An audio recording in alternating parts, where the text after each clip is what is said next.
Welcome back to Secret Kelly Radio. We have a really fun show tonight. We have my trans daughter on the radio show tonight. I'm really excited about that. We're going to be talking about trans dynamics, like trans familyhoods, and also we're going to talk about surgery. We're going to talk about, just real talk. This is what I want the show to be more about, is a kind of like, because I think it helps listeners that are male or female born to kind of understand our community more. And I want it to be more like just spoken as true people, just shooting the crap, and just talking as we would normally would, like if we were out to lunch or out to dinner or something, just talking and hanging out. So that's kind of like what I kind of want to do. I want it to be really organic. But obviously I want to like have a learning curve there for listeners on, the trans community and kind of like our own, what we go through and just about the culture and the dynamic of the trans community. I think that kind of helps people be educated more than just like preaching at people all the time and like doing activism in such a way that you're just kind of like preaching at people, which is like what I see on Twitter all the time and in general, and even myself, I do that sometimes. So, well, a lot of times. I want this radio show to be kind of fun and uplifting and just talking about whatever we want to talk about, where we want to go, so I'm going to bring her on. I know she's on the line. So I want to welcome Karalynn. Are you there, doll? Hello. Hello. I miss you. I miss you. It's been so long. I know, it's been a while. I haven't seen you since Washington. I need to come back to Washington and see you again. So I know, please last time I was with Kara, like I don't normally drink or anything, and I only drink Vegas bombs because I really don't like the taste of alcohol, but Vegas bombs, if they make them like weak enough, it just tastes like a candy drink. So because basically what so but I didn't realize how many I was drinking, and I got kind of tipsy at the bar that we were at. So, I was just like a little, but, so Kara, how long have you been in the business? Because I know that you were in the business before we even started talking, because I know that when my ex-husband and I used to do shows, you were on Cam 4 at the same time that we were doing our super show, and I know I kind of annoyed you at the time. You were saying that you hated me. Yeah, that's kind of how it started, which is really funny. So I started 10 years ago now. I'm 29. I started when I was 19, and I started camming, and it's funny. Yeah, I would see Kelly and her ex do shows together, and I was like, what is going on? Who is this couple doing these shows and everything? And she's right. They would take customers away. I was like, what is going on? Who are these people? And lo and behold, I think we started talking on Twitter, and then it just kind of started from there. Yeah, because she, I think that you saw where I went to get my boobs done by my doctor, and you wanted to go to the same doctor in Chicago, and I was like, well, girl, just come and stay with me, like, and that's kind of like how our relationship blossomed. I was a little bit of an asshole because I know it was her first time, but, I didn't really have any problems with my facial surgeries. Like, I didn't feel like any pain from them. I felt more pain from my boobs, and I think it was the opposite for you, where you felt more pain in your face than you did your boobs. And I was kind of absolutely. And I was kind of like, singing at the top of my lungs in the morning. Oh my goodness. I will never forget that. I will always remember that. Disney soundtrack, bright and early. Disney soundtrack bright and early, and I was like running around the house, like screaming and whatever else. But I mean, I was good with her other than that. Oh, she didn't like my soup either because Connecticut. She's from Connecticut, and I guess they like very bland food. They don't like any spice. So, yeah. I think it's just, okay. I think that's just me. I think I'm just one of those people that does not like spicy food. I literally find, like, black pepper spicy. You were like my sister, because my sister's the same way. Like, my sister Karalynn, if I cook anything, if I put pepper in it, even when I put pepper in it, she's like, this is hot. I'm like, what are you talking about? It's just pepper. And she's like, no, it doesn't taste right. So, like, because I like to put, like, sometimes I make, like, homemade macaroni and cheese, and I'll put, like, pepper in my macaroni and cheese, and every time she usually likes my homemade macaroni and cheese, but she doesn't like if I put pepper in it. So I have to be mindful when I'm cooking for her, like, not to put any spices or anything in it. So, yeah. And I know you made the big move from Connecticut to DC, so you're in the cusp of everything. Yes, oh my goodness, I'm pretty much right in the middle of it. It's pretty crazy every day. There's a new headline going on. Something new. It's been a little chaotic, but there's definitely a lot more going on here than there was Connecticut, that's for sure. But I loved visiting you in Alexandra. Like, when we went to that was a beautiful little, like, is it a little town? Like, yeah. There's a place called, there's a little neighborhood called Old Town, part of Alexandria, and it's a great little area. There's a bunch of restaurants and shopping. It's so cute, and it's right on the water too. It's right outside DC. That's awesome. And Madeline, in the chat, I don't think you can see the chat because she's talking from her phone. She's not talking through the website like Julia was last time, guys. But I will make sure that I'm telling her what you're saying. So Madeline said, hey, Kelly, and Kelly's trans stepdaughter, Karalynn. She's not my trans stepdaughter. She's just a trans daughter. So, yeah, because I don't have any, well, I have a real stepdaughter, but other than that, like, my stepdaughter, Kayla, I still in contact with her, but other than that, don't have any stepkids.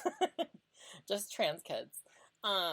So, talking about surgery, because I know that's, how we met the first time we went to Dr. Weinswig, and you kind of followed my steps of going over the muscle, because I was so adamant, because Dr. Weinswig, when I first talked to him, he was not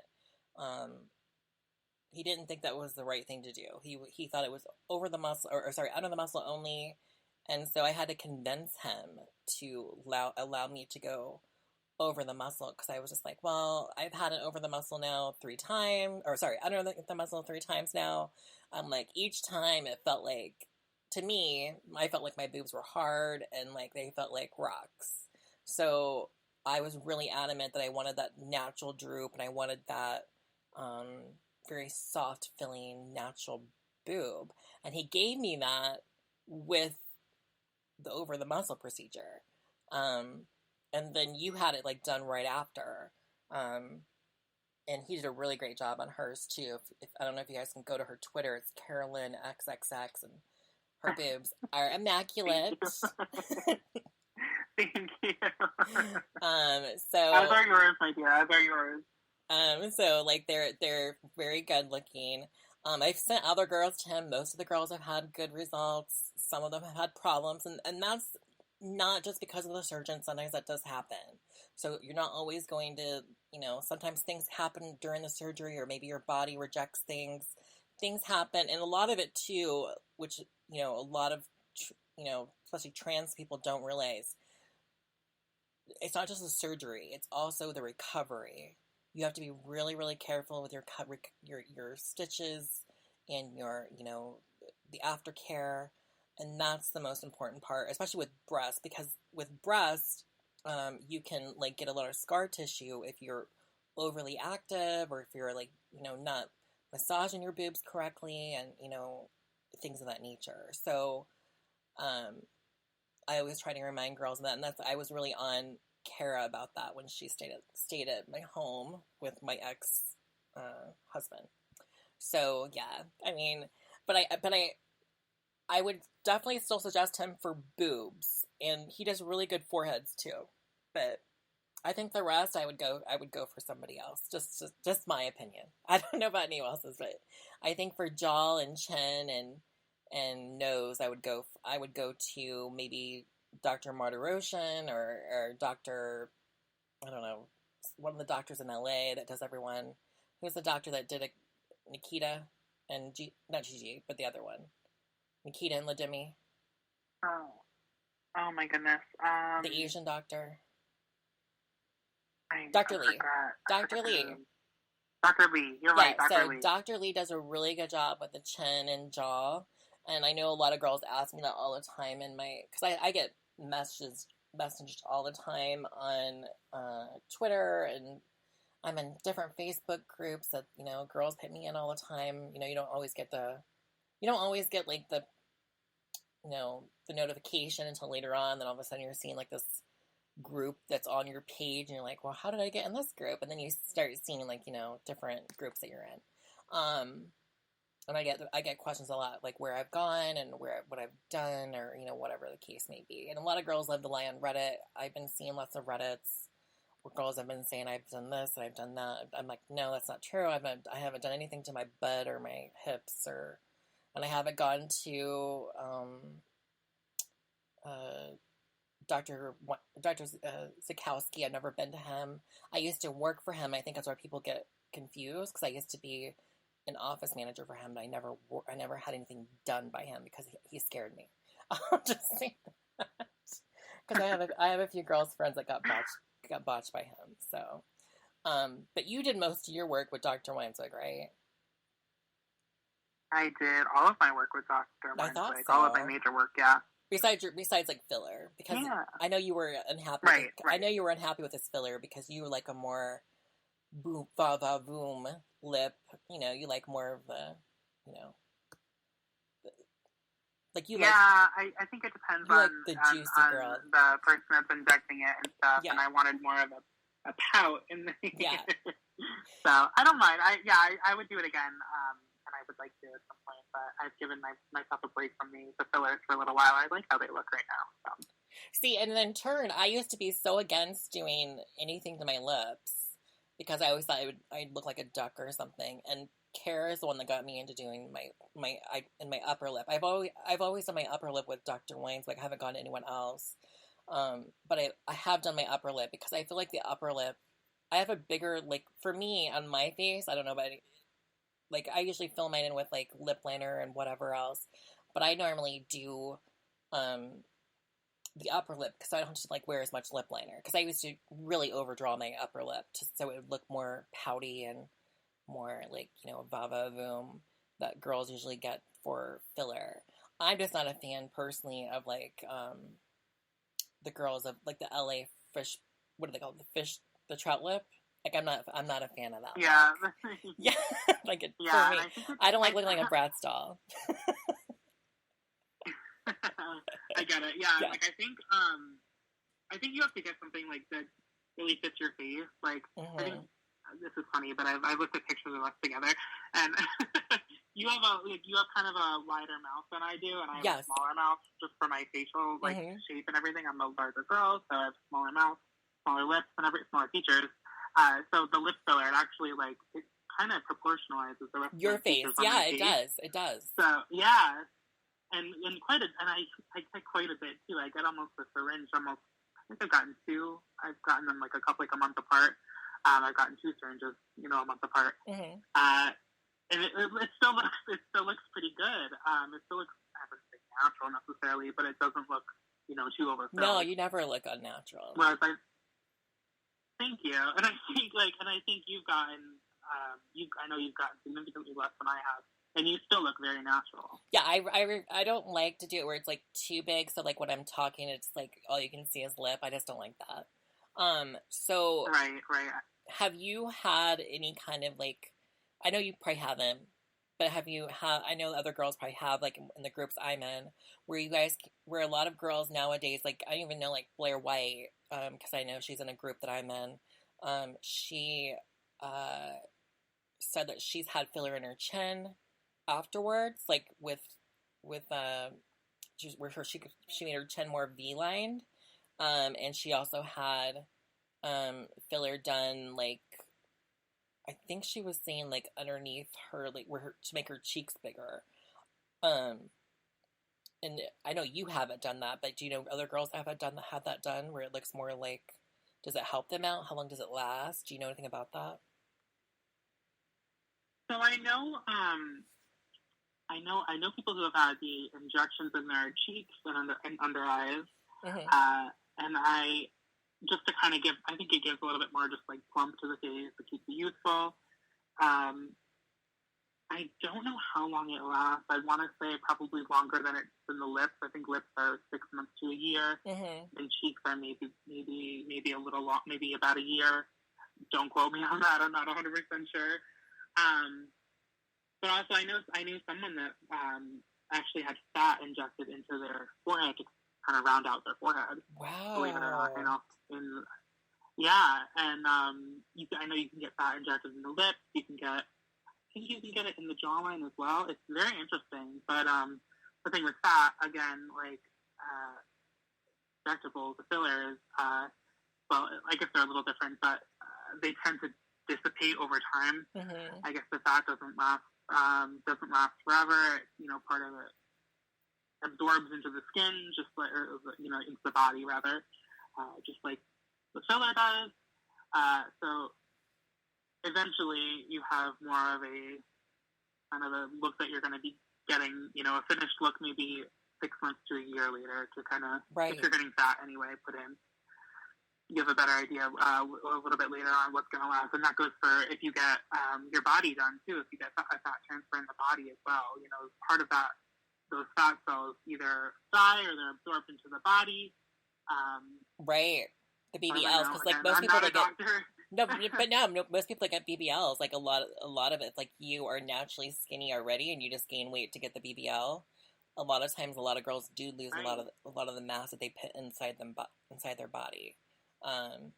That's why a lot of girls probably had like they go for implants versus the latter, or they do both. I know some girls actually. I know a few girls who have gone back 2 or 3 times for the Brazilian butt lift, the fat transfer, so everything. Scary. Like they've done it a ton of times. Yeah. Like to me, that's like I don't know. I know that it's dangerous each time they do it. So like it's kind of like that's what I was told by Dr. Wines. Like anyways, he said it's like a pretty dangerous procedure. Yeah, it's very invasive. It's very invasive. That's what he was saying. It's very invasive surgery, and he's surprised that so many. He's surprised that girls let them come back like so many times, because he said you can usually tell if somebody has had a BBL before. At least a trained eye surgeon could. He said that you could usually tell. But because he does the mommy makeovers all the time, which is a lot of women are doing that now. But Madeline said, just love how you take trans girls under your wing and help them out. It's not just me. I think it's a lot of girls. Like we all do that. We all have, like, Domino has a bunch of trans daughters. I have a bunch of trans daughters, and I'm not sure if Kara has any trans daughters yet, but I know that that's just kind of like what you do in the community, because you want to be helpful, and you want to make sure that you're a support system for them if something goes wrong or awry, or they don't know where to go. Because a lot of girls, it's kind of shady, but a lot of girls will go to really good surgeons and they won't tell like where they've gone, or they won't, or they'll tell girls to go to the wrong surgeons that they actually went to just to be, shady and kind of, quote unquote cunty, because they don't want them to like look as good as they do. I've known girls to do that too, where they told them to go to like some surgeon they'd never been to, just so that the girls like maybe would get botched or something like that. So it's a very, but part of that too is because it's the industry, and a lot of these girls are, it's all about competition, and they never let that pass their mind frame. It's always about who's going to be on top, who's going to be the best, who's going to be this. So, but I'm so glad there's more girls that are actually like adopting girls and saying, hey, this is where you should go, this is what you should do, and not being like, mean and calculating. Because like for me, when I was growing up, I didn't have anyone to really help me, because I didn't have the internet like the way that we do today. We had online chat rooms like back in the day, but we didn't have like what we have now, where it's like Twitter, and we have like webcams that don't look like they've been on, like, we have webcam shows that don't look like they're like on a little, like it used to be like when I used to do webcam shows way back in the day, like before, like, cause I did webcam shows before I even did like adult work. It used to be like, it looked like, I don't know, it was like shot on like, I don't know, it looked so bad. It was just like really, really bad. I don't know why anyone paid for cam shows way back in the day, but they did. But like, we don't have everything we have today, and outreach and now even like, healthcare will cover some of the cost, if you have if you have good enough healthcare. But back in my day, most of my people that I learned how to do my makeup from and learned how to do makeup were drag queens. So I learned how to do my makeup from like, my first drag mother was Chanel Carrington, and that's who I learned how to do my makeup from. Then from there, I went and like started traveling the world, and I met Erica Andrews, who was like a legend / trans woman / showgirl. She taught me how to tuck properly because I never knew how to tuck, and now I can tuck like, where it looks like I can make it look like nude. I can make it look like I have a vagina.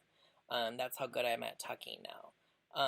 And then from there, I would meet other trans girls throughout my life that kind of taught me this, that, and the other. And then I had Candy Stratton, who kept on telling me, girl, go over the muscle, go over the muscle, go over the muscle. And Candy's kind of like the one that pushed me to going over the muscle. So a lot of trans girls are genuine, and they will find girls that will actually help you.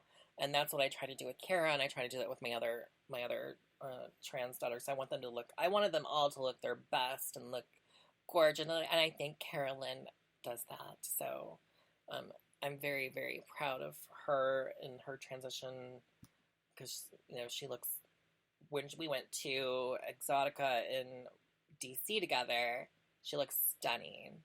Like, whatever Dr. Weinswig did to your eyes, girl, like, if you ever see Kara's eyes, in person, they are gorgeous. They're just beautiful. And just so, I was so astounded by that, the before and after of that. Because I saw both, and like, he just gave you this like sexy vixen bombshell. Do you agree or no? Thank you. Yeah. Yeah, no, he absolutely did. Thank you. Yeah, I didn't realize that it was going to have such, he didn't really do anything to my eyes. No. But I think it was a combination of the eyebrow lift. It was the lift. It was the lift that he did. Yeah. Yeah, it was the lift and the opening kind of up of my brow bone. Mm-hmm. It just made everything much more kind of sexier and more, I have very almond-shaped eyes, so it just made it very, like, sexy and kind of catty. I don't know. When I do makeup, it looks a lot of, it looks pretty sexy, I think. And hi, hopefully, Stu. People do too. So Stu's in the room. Thank you. Stu in the room. So yeah, I love that. Yeah, I think he did a really nice job on both my breast and my face. He did my forehead.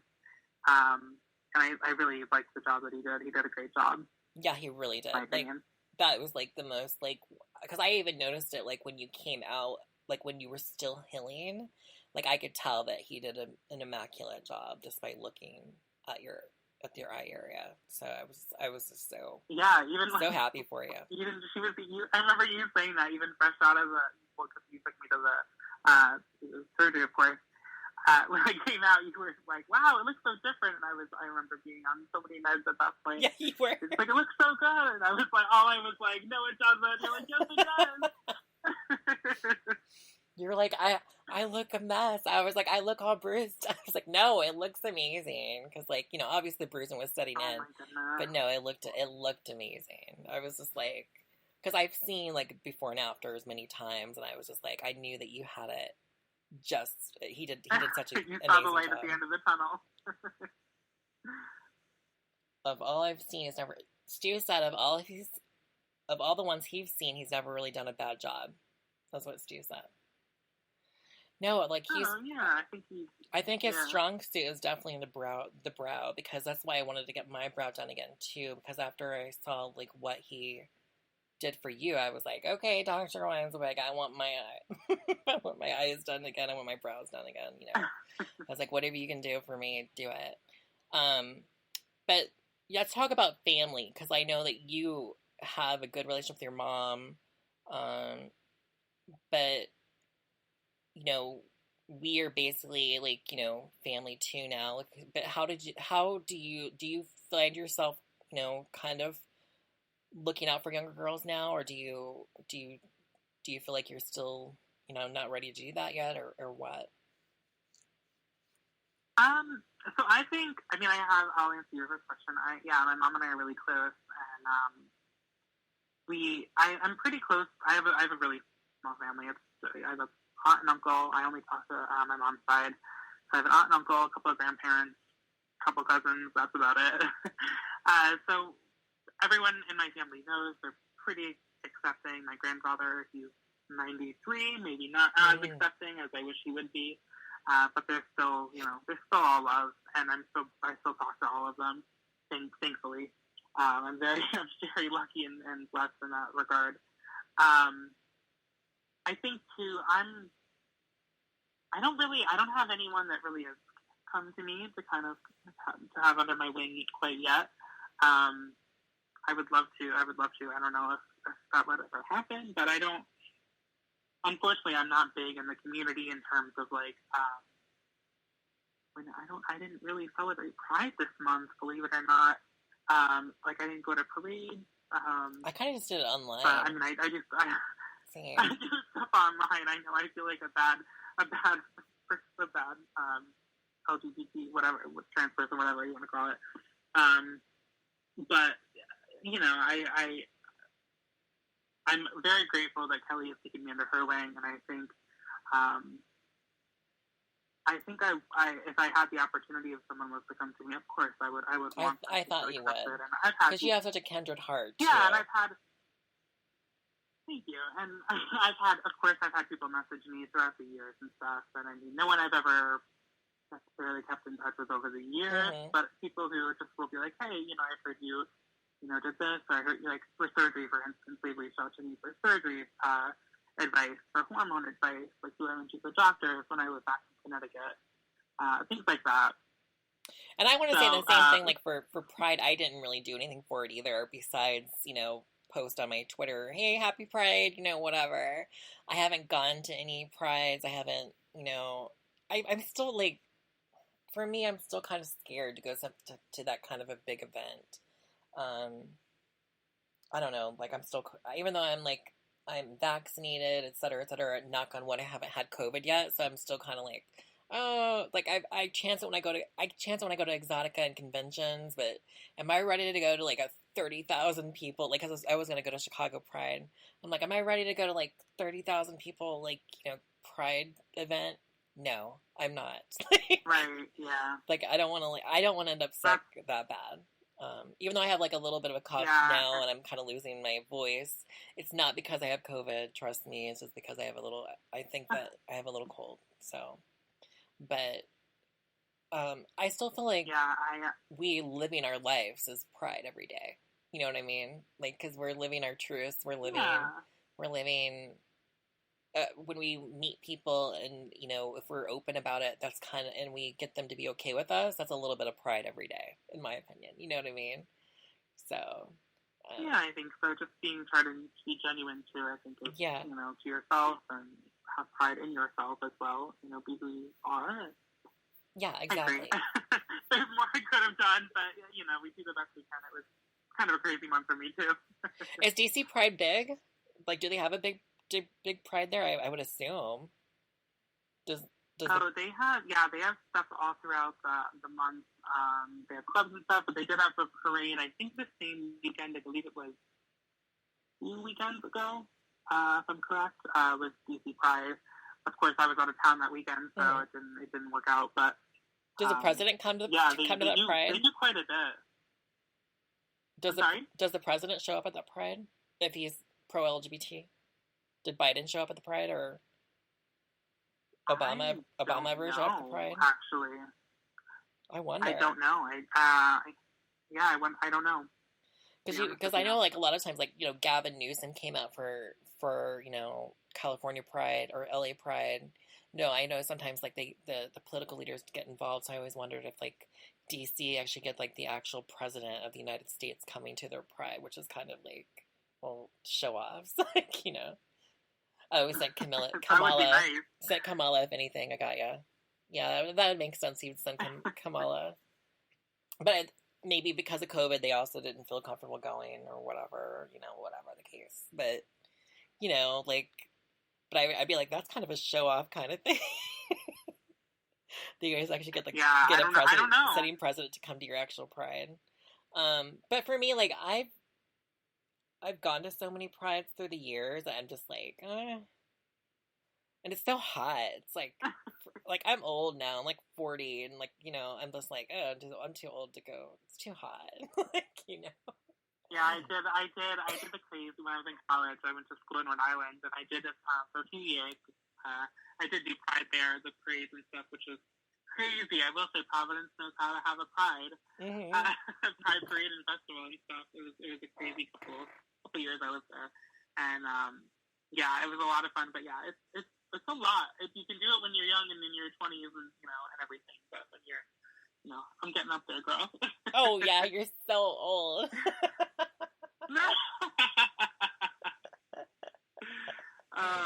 The end of this year, it's happening. No, but I know how you are about your makeup. Your Kara's makeup has to be perfect at all times. Like if it's too hot, she's like, "Oh, girl, it's too hot. I can't do it." So you probably have like a fan with you or something. But like, where's the air conditioner room? I need something. Give me something. Cool down. Keep everything in place. But she's so talented at makeup. That's like, she's so good at it. Like I always thought she's just started a YouTube channel on her makeup, like just for her makeup skills, because she's so good at it. Thank you. Yeah. Thank you. I appreciate that. So do you like have any upcoming like things, like your surgeries or anything like that, or anything to announce? Sadly, I don't know if I don't have anything super exciting coming up, but I have my OnlyFans. I do that. She does her OnlyFans. What is your OnlyFans? So all the listeners and stuff can get on it. my OnlyFans is Kara, Kara Lynn, Lynn XXX. Karalynn XXX. If you want to check it out. Yeah, I mean, I kind of show it all. I'll also be honest. She shows it. She shows it all, and she also does girl boy scenes too on there, right? Yeah, I got everything. Honestly, I do. Yeah, I have a little bit of everything. Many bits too. I've been with girls. I've been with guys, couples. Like I've dabbled over the years. She's just dabbling. Just a little bit, dipping my toes in, or whatever else in. Stu said he passed the speed limit this year. I wonder what that means. What did you mean pass the speed limit this year? Sarah wants to know, Kara, how old are you? I am 29. I will be 30 at the end of the year. Oh. Yes. It's crazy that you're going to be almost 30. I know. But we are 10 years apart, right? 19. Yeah. Yeah. Yep. Oh my goodness. Crazy. Oh, he's 50. Stu's 56 now. What was that? Stu said he's 56 now. You know. Oh my goodness. Go Stu. No. Get up there, Stu. So, Stu is moderated for both. Stu has been my longtime moderator, but he's moderated for you too, hasn't he? Yes, he has. Yeah. He's great. Thought so. Yeah, he's one of the best moderators, in my opinion. Really good on, if you need a moderator in Chatterbait, he's really good at it. Just, hit him up. Yeah, he's on it. Thank you, Stu. Thank you for your services. So you transitioned like as a teen too, didn't you? Like you transitioned really young. I know that. Yeah, I did. I started when I was 14. I kind of was figuring out what trans was when I was 14, And then 16 is when I kind of started to come out to friends, family. I was kind of gender neutral throughout high school, and then when I went to college, immediately the first day, I started was lucky enough to start getting female pronouns. And I, at that moment, was like, okay, I can either become full time, or I can, I can keep going and use male pronouns, whatever. Just what I was doing, kind of being gender neutral, as I said. And made the decision to go full time. And then within that year, I had hormones. Within a couple of years, I had surgery. I think by the time I was 21, I was lucky enough to have the rest of my face done. And yeah, that's all I've done. I haven't done anything else. Aside from injections and stuff. But I was lucky enough to transition my late teens, early 20s. Right. Right. And what do you think about them, like, for example, like in Texas, they're talking about like you can't transition until you're 21. What do you think about that? Being a young transitioner. Crazy to me. That's crazy. I mean, yeah. A lot of us know. I mean, I knew really early. Like I knew that something was up when I was really young. I personally love Barbies and everything. So, yeah, and not to mention like you don't want the really into girly stuff. Yeah. And they don't understand, like, when you get testosterone in your body, it's really hard to reverse that effect unless you're like a twinkie, like, you're twink or you look like you're, a pretty boy. Most of the time it's really hard for you to reverse the damage of testosterone if you don't get on hormones early enough. So, like, for me, I don't really understand it, like, why like, they're so against it. Like, obviously because I think it's grooming or whatever the case may be, or, whatever they make up in their head. But, like, I just think, like, but my problem is when I see other trans girls saying, oh, I don't think that they should do that, or I don't think they should do this. And I'm just like, so you want to stop their bag when you said when you were like, oh, I knew at so-and-so age. And you're like, all of them, basically all trans girls are usually saying, oh, I knew at like 5 or 6 or 7, like I knew I was like this. So I'm like, oh, so you basically want to stop their happiness, their families accepts it, they can live like a pretty normal life, and you want to stop it because you didn't get to? That's what my opinion is usually, like, because you didn't get that, that option when you were young. Because if you look at people like Jazz or Kim Petras or, people like that are in the mainstream media, they're all like happy women. And a lot of people say that Jazz isn't happy because she went through depression, but that doesn't mean it's from being trans. A lot of people go through depression. It doesn't always have to be because she's trans. Like, that was my big problem with the whole, because I think that, I don't know if you watched Jazz's show, but I did watch Jazz's show, and like, T.S. Madison and other people that were kind of like vocal, they were saying, like, her viewers were like, look at Jazz, she's all depressed now and yada yada yada. But it didn't have to do with her being trans. It just happens like in her family, depression runs, so she's kind of going through that. And she even said that, like, it's not because of XYZ, it's because in my family depression is part of the problem. And that happens, like, mental health runs in families, and depressions are really hard to get rid of. Like, my sister is one of those people that has to take, like, different types of medicine to keep her, in a good mood, or in, a functioning mood. Because if she doesn't take that medicine, then she's in a bad place. It's not because she's female. It's just because she's a depressed person at times. So she always overthinks, and she always thinks the worst of, everything's bad, for her a lot of times when I talk to her. But as long as she's on that medicine, she's in a positive up lifting persona. So it just depends on the person.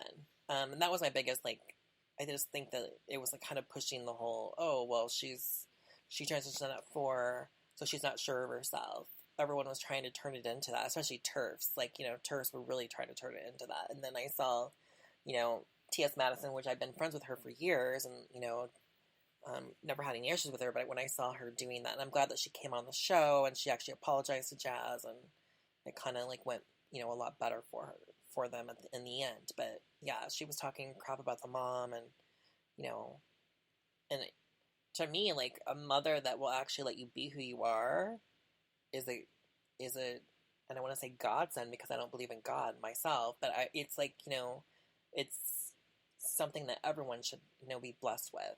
And I was blessed with that, and you were blessed with that. So, you know, a lot of people don't get that. I was, and, yeah.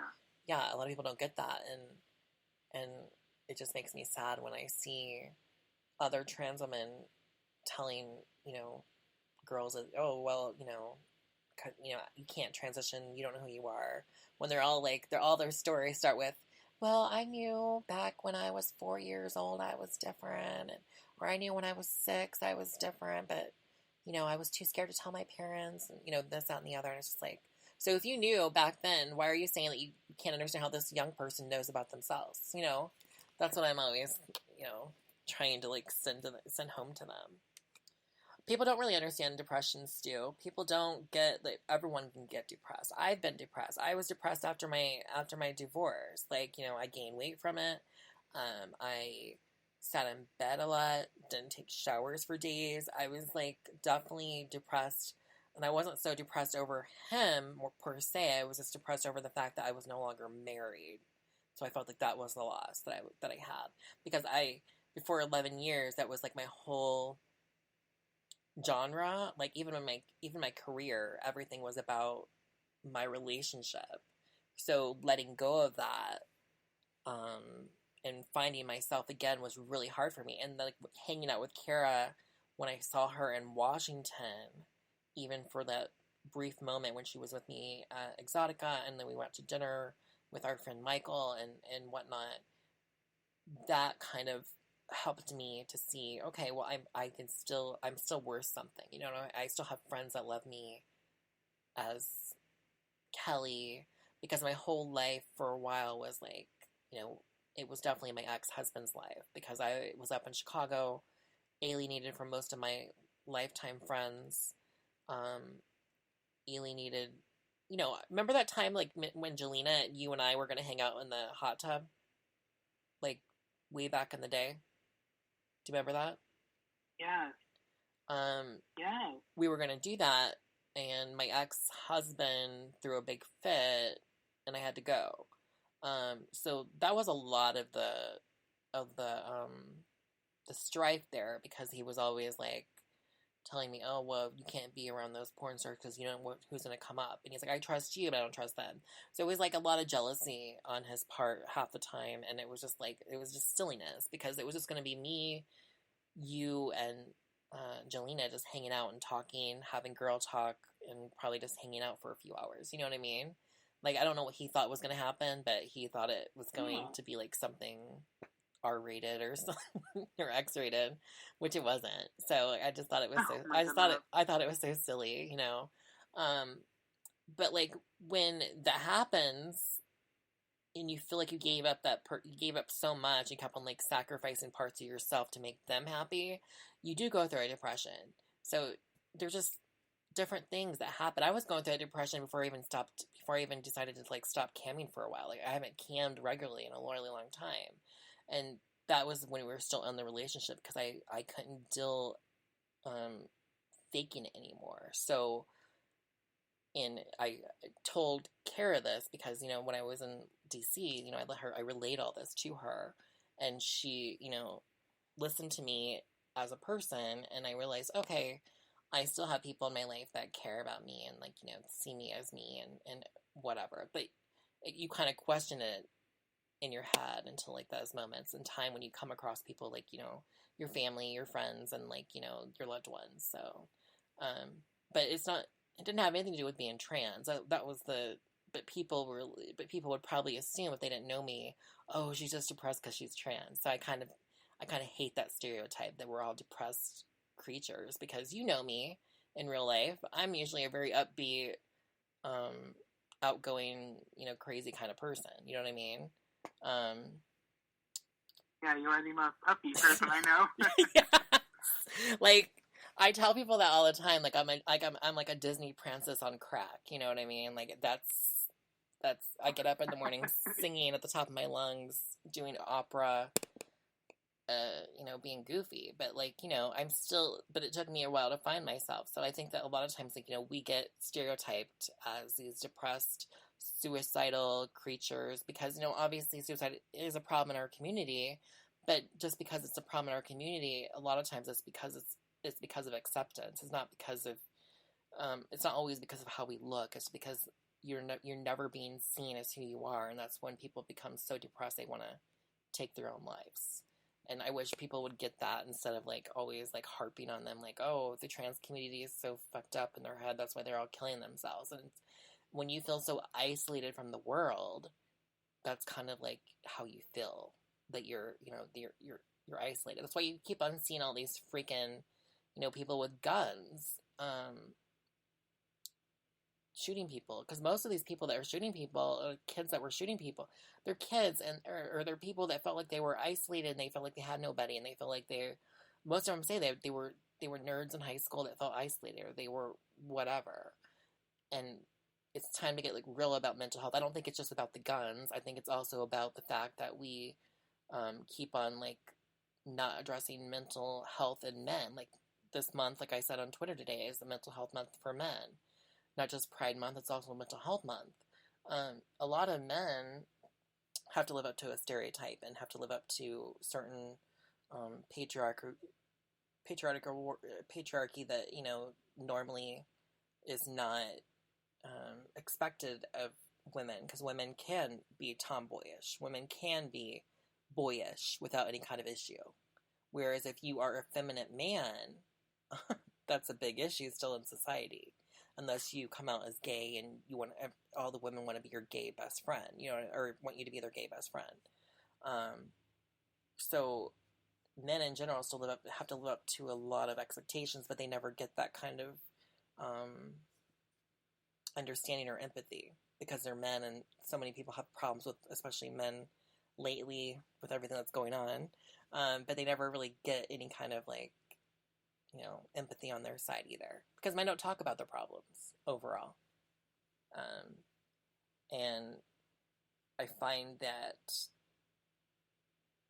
too many thoughts and prayers and none of positivity, but there also needs to be action on mental health. There needs to be money behind mental health. And I think when you start seeing somebody that's such a loner, like when I was in high school, like,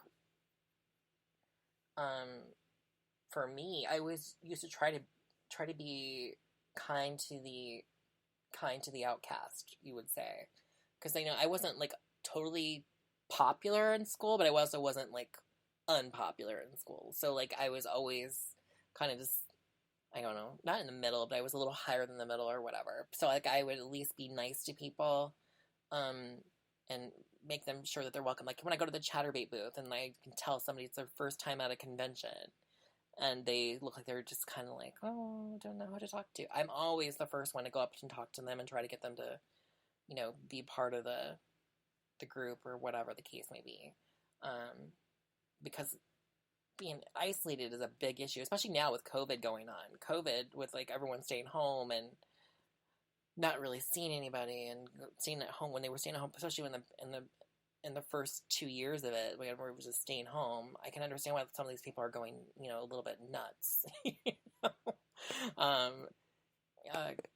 And so, like, obviously it is because of guns too, but it's not just because of guns.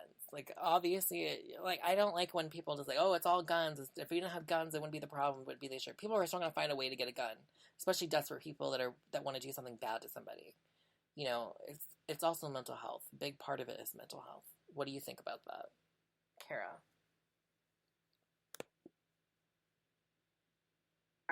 Would you ask me? I'm sorry. I heard my name. Oh, what do you think about that? Like about mental health, and because I know that you're more right-leaning than I am, obviously. We talk about this, but like, in general. A little bit, yeah. I'm coming around. Don't worry. I'm definitely, I live in DC now, so. Yeah. I'm a big supporter of mental health. I've had my own issues with mental health. I've had my own, issues with depression throughout my 20s and stuff, and even still to this day, I mean, sometimes I get sad, sometimes I don't want to get out of bed. It happens. But I'll be honest, I can firmly say with 100% certainty, it has absolutely nothing to do with my transition. Exactly. And how I feel as a person. Exactly. Like how I feel as, who I am. It's just like life things going around that are just like exactly, because when you wake up in the morning, it's just second nature you're a woman. Exactly. Like when you wake up in the morning, it's just second nature that you are a woman. You don't second guess who you are when you wake up that's what I just don't that's what people just don't get. They think that we're putting on some kind of show, or we're putting on some kind of act. When you wake up in the morning, you know that you're Karalynn without even thinking about it. Like when I wake up in the morning, no makeup, looking like crap. I don't have to go and put my lipstick on or my, do my hair to feel like, oh, today I'm a woman and I'm Kelly now. Like, it's not like a cross-dresser moment. It's not any of that. It's like, I feel like a woman from the time, I open my eyes to the time I close them.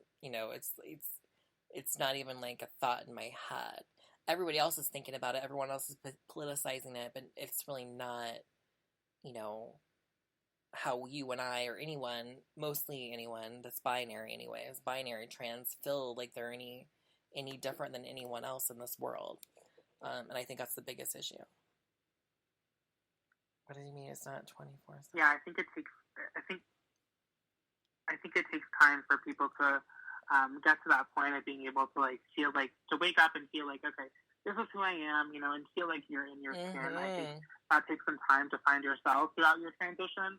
And I think once you do, and I think that's kind of why I'm at least confident in my own skin enough to, go out without makeup on and not really give a shit about if people look at me or whatever. Not that I'm, if it happens, it happens. But you get to that point where you're just like, you know what, if it happens, it happens. Like, I need to just kind of live my life and, and accept it. And you just, that's kind of what you have to do at the end of the day is just kind of accept who you are. And I think that's a really important factor too with mental health. If you can, it's I get surgery and hormones and stuff. It takes time to do that, but once you kind of come to a place of you feel like you've become kind of, maybe I don't know how you feel on the outside of that, whatever it is, to make you just kind of feel a little bit more whole. But once you get to that place where you can just kind of walk around and say, I don't give a shit. It's a great feeling. I'm gonna be honest. Yeah, exactly. And then I remember when I first started in my career, and everyone thought, think that it was just because maybe I'm trans. Nowadays, I post talking videos of me on TikTok or wherever, just with no makeup on, talking shit or whatever I need to do. But back in the day when I first started, I would never have done that. I would never have done any of that. Not because I was trans, just because of the fact that, I just didn't feel like, oh God, I would never post myself online with no makeup on, and most women would not do that either. You know what I mean? It's not just trans women, but of course, because we're trans, we get the whole, oh, they won't do that because they're trans. Because your TERFs always, say, oh, well, being a woman is not just about putting makeup on. It's yeah, we get it. We know that.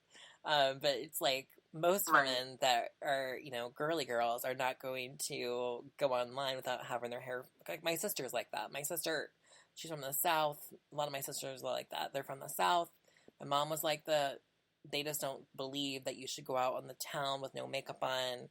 You should always have your lipstick on or, have your hair done or, whatever the case may be. Because that's the way they were raised. And that is something that is womanly and that is feminine to them. It's so silly.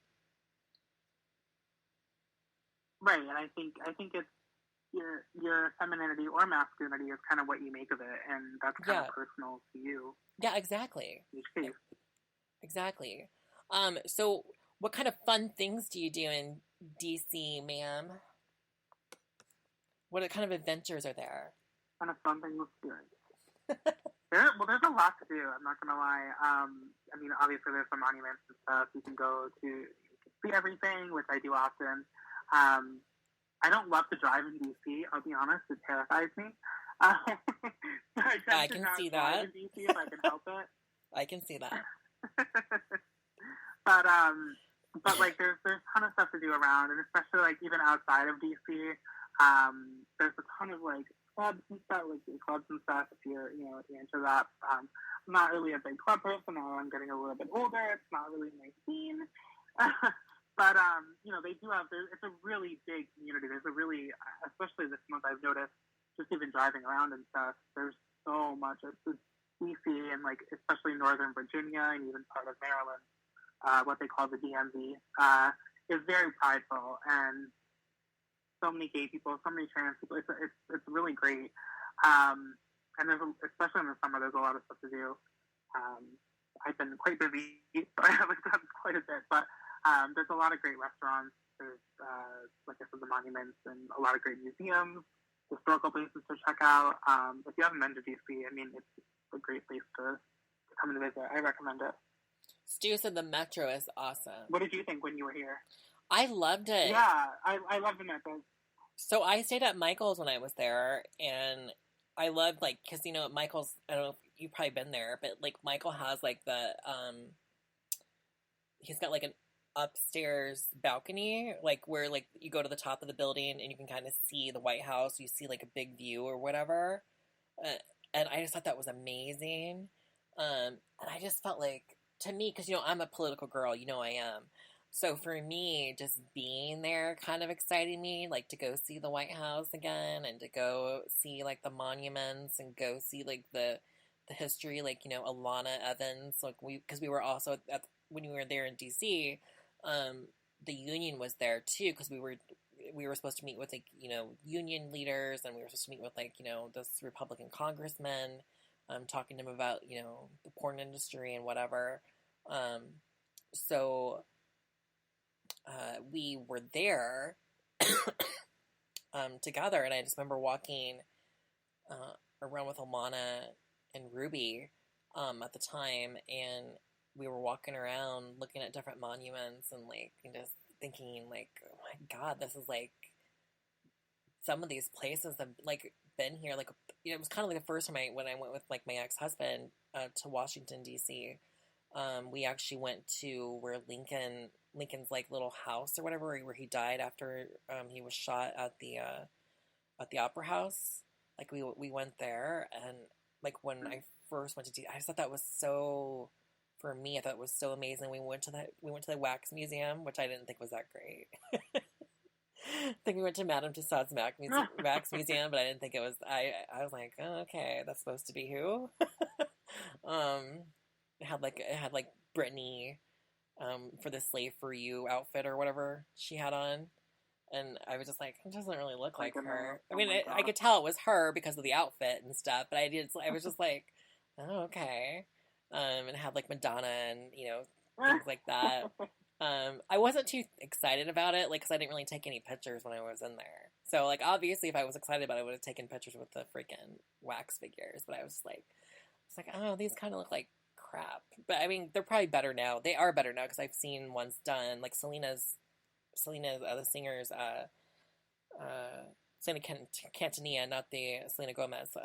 Her wax figure's great. It's like really, really good. But like, the ones I saw at the time were not that great. But I mean, it was just so crazy. And then when I went to Alexandria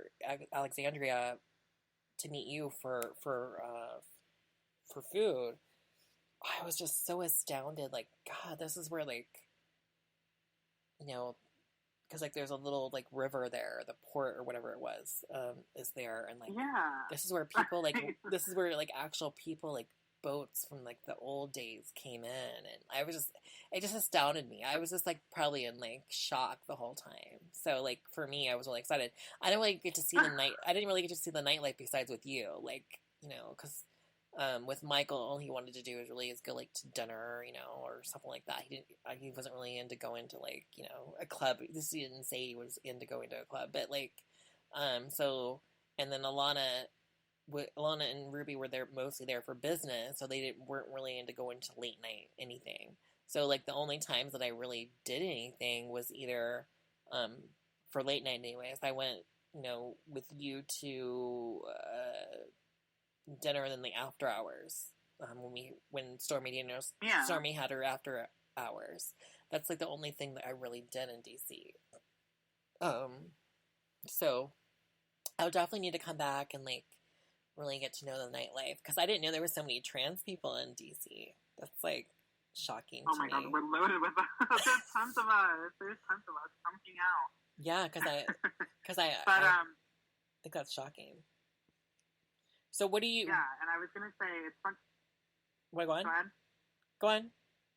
I was gonna say like it's funny that you said like you kind of feel like you have that feeling when you come to DC, like when you see all these buildings and stuff, and it's funny, I kind of glazed over it, but yeah, when I moved here, I had the same feeling. Like it's almost grounding. Like you just feel very like, oh my god, this is where like things happen here. Like where like everything that's ever happened basically like happens here, and it's really it's kind of crazy. And like I'm not gonna lie, I live like 5 minutes from the Pentagon. Mm-hmm. Oh my god, I drive by that thing. It scares me. It's scary. It does me too. When I drive by the Pentagon. It does. Every time I come from the airport, when I was going to Woodhull. Remember when I did the Woodhull shows for Chatterbait? We would go right by the Pentagon every single time, and I was just like, oh my god, like it just. And you drive like right up against it. Yeah, it's like you literally like learn about this stuff and like when you're in high school and stuff, but like seeing it in person is just so much more astounding. So I think like more kids, etc. should go to, like, if their schools can afford it, like they should definitely go to a field trip to DC. Like I remember like too, like even like so the first time I ever went to DC was with my ex, and because he was in law school at the time, and they were going there to meet lobbyists and congressmen, because and I was like, Mason. I was like, Mason, can I go? Because I really would want to go with you, because I want to experience this. So he had to ask his college professor if I could go, and they gave him the okay, so I was able to go. I obviously had to pay for my own ticket and everything, but I was able still to go. And I remember walking through the halls, like walking the same halls as congressmen, and like walking in like where they actually vote, and walking in and meeting, like going into their offices and talking to both Republican and Democratic lawmakers, and just being astounded by that, because I was like, oh god, this has so much power, like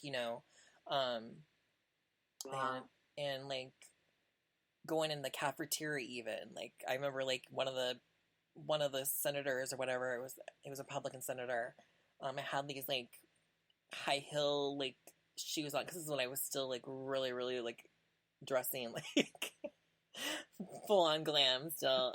I always had these like 6-inch heels on when we were walking around the Capitol or whatever.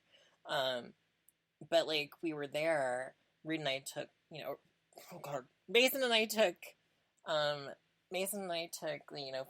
photos and stuff when we were there, and I remember like afterwards we had a after hour party in the, I don't remember, like it was one of the Congress buildings that we had an after hour party, and that a few of the senators on both sides came, and a few of the House representatives came, and I was just astounded. Like I was just like, oh my god, like this is crazy. Like we're actually here. And then obviously one of the senators at the time, who's no longer a senator, was a Republican, and he was from Illinois, and he knew I knew, because he's come out as gay now. He knew that I knew him because he's from my area. I grew up in Central Illinois. He grew up in Central Illinois. He knew that I knew he was gay, and I remember him, like when I first walked in with my ex-husband to meet him, he introduced himself to everybody, and then he saw me, and then he was like, you could tell that he was nervous. He was nervous what I was going to say. I didn't say anything. I didn't out him, of course, but you could tell that he was like freaking out. Like he's like, oh my God, what is she going to say? Cause he dated back in the day on the down low. He dated, one of my gay friends, and I knew about all of it. So, I was really nice to him, and I tried to act like I didn't know him, cause like he was like, it's very nice to meet you. And I was like, oh yes, nice meeting you. Like, and like, he wrote me on Facebook on my Kelly Gilbert Facebook, like my real name Facebook. He wrote to me and he said, he's like, just thank you for not saying anything and, whatever. And I was like, of course, like, I'm not going to, out you or anything like that, even though he was the anti-gay at the time and, whatever. But like, to me, like, it wasn't my business to tell, it's not my, people should come out when they want to come out, and it wasn't my business to tell, so I just didn't feel comfortable with that. But after he came out, then obviously I was like, I knew, I was like, yeah, I knew that way long ago. I saw the picture, like, where we all took together. It's kind of funny. Stu said the first time I ever went to DC was before the bicentennial in 1975, I think. And he asked if the Pentagon City Mall is still a thing. Do you know? Pentagon City Mall is still a thing. I was there yesterday. It's still a thing. It's still a thing. Very much so, yes. What is the... So, like, if you go to... Like, there was a restaurant. It was kind of like... I think it was part of a train station or something that we went to that was close to the White House, etc. Have you gone there? It was kind of like a big, huge food court. I can't remember the name of it. Oh. I'll look that up. We went there, like, moons ago with my ex, and it was great. It was such a nice time. I mean, I had fun when I came just to see you. Didn't really get to see as much as I wanted, but I mean, I still had fun. And we were out in the middle of nowhere. You know what I mean? So DC Exotica, they literally put us out where nowhere. We were nowhere. It was like literally, what did I stay in? It was some kind of like crap hotel. It was like, I don't know. It was a Hampton Inn. I think it was a Hampton Inn. Yeah. So it was a Hampton Inn, and it was like, it was very interesting to say that. But because I didn't like the bathroom at all. But like, it was very interesting. But like, when I went to the actual convention with Kara, and we're trying to figure out where it is, it was next to a Walmart. It was literally next to a Walmart. And I was like, okay. It was, yeah. And it shared a parking lot with a Walmart, and it really did. Yeah.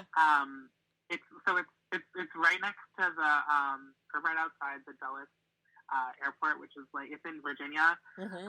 So it's about almost an hour. It's about an hour outside of DC. Yeah. In Virginia. So it's kind of in the middle of nowhere. Dulles is in the middle of nowhere. It's kind of up and coming, but it's slowly up and coming. Yeah, very. And especially in that area, there's not much to do. There's like there was no restaurants, barely. We found. Yeah, there was like, yeah. I was just shocked. Yeah. I was just like, okay. I was like, well. Yeah, there wasn't much to do. Well, it's kind of like that in Chicago too, though, because when we go to Chicago, we're out by the airport too. So even though, Chicago is, the area is more built up where it's at, when we're in Chicago. Yeah. Miami, the hotel was horrible. But it wasn't a bad location. It was just like, to me, it wasn't a very good hotel. I haven't been to New Jersey yet. I think New Jersey's the only one I haven't been to. Have you been in? You've been in New Jersey? Oh, Jersey. Yeah, I've been to Jersey. Jersey's great. Jersey is fabulous. It's a great one. I was told that was the best one to go to. It is. It's the most fun.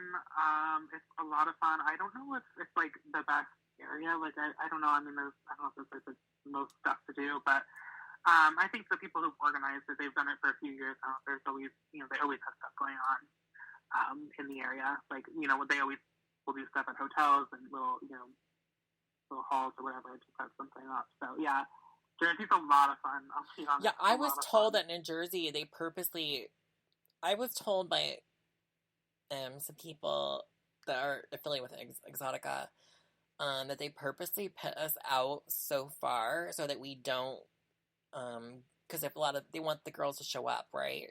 So they hope that we're so far out that we won't be able to go, like, you know, get crazy party, and then when we show up the next day, we're, you know, so they typically put us so far out, so we can't, like, readily go somewhere to get, you know, to go party all night and then not show up the next day to sign.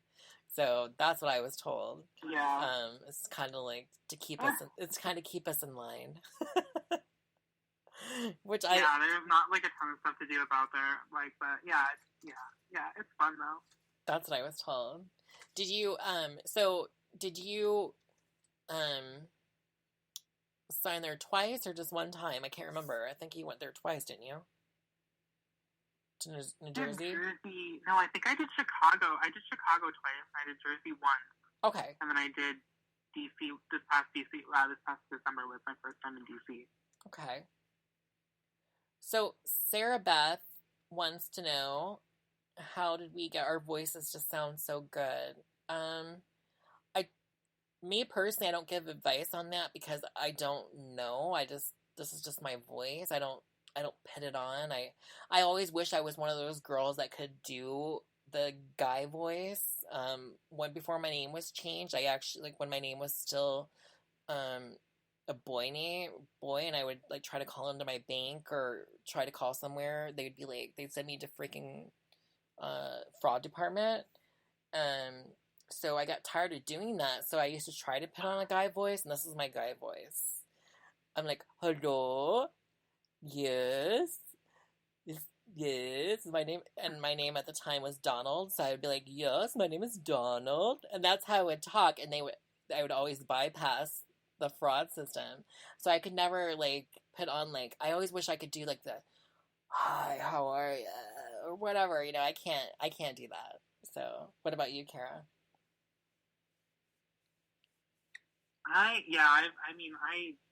This is my voice. This is the voice that I don't know what I'm stuck with. I don't know if it leans feminine, I don't know which way it leans, who knows, but I will say I certainly have my customer service voice when I need to make a phone call, but other than that, no, this is pretty much like where my voice sits, and yeah, I mean, I think we all have that voice when we need to, you know, but yeah, when it's professional, you talk a little bit higher. You're like, hi, my name.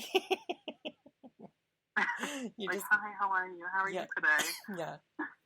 But yeah, this is kind of more like the range that I talk in. I think it's pretty much because when you transition younger, you just kind of, like, when you go through puberty or whatever, your voice kind of I don't know, maybe because mine's, I don't know. Like, I honestly don't know. Like, I could not tell you how to get a higher voice or, you know, to change your voice more, besides, like, maybe to go get surgery. I do know, like, if you go on YouTube, though, and you there's lots of people that can give you advice that feel like they're trained. Yeah. I'm not going to say they're trained to do so. I'm just going to say they feel they're trained to do so. And if you want to try it out, good luck. Because I'm not sure. Yeah, they have. I know they have, like, exercise and stuff you can try out, and different things you can try out. So I know. Yeah, it's kind of like voice lessons. Information. Yeah, it's kind of like voice lessons. Yeah, exactly. Like, I know that Cassandra, what was her name? Cassandra. Like, she used to do, like, this is the voice I want to use. This is the voice I want to use. Oh, like, you remember that? Like, and like she'd go. Yeah. And she'd tell people to, like, speak in, like, a yawn. So you go, hi, or something like that, because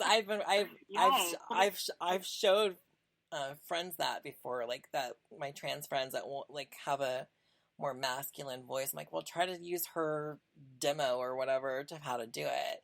And I remember hearing that over and over again when with my trans roommate and other people, they'd be like, I'd hear that on the thing, and they'd be like, this is the voice I want to use, and they'd be like, hi.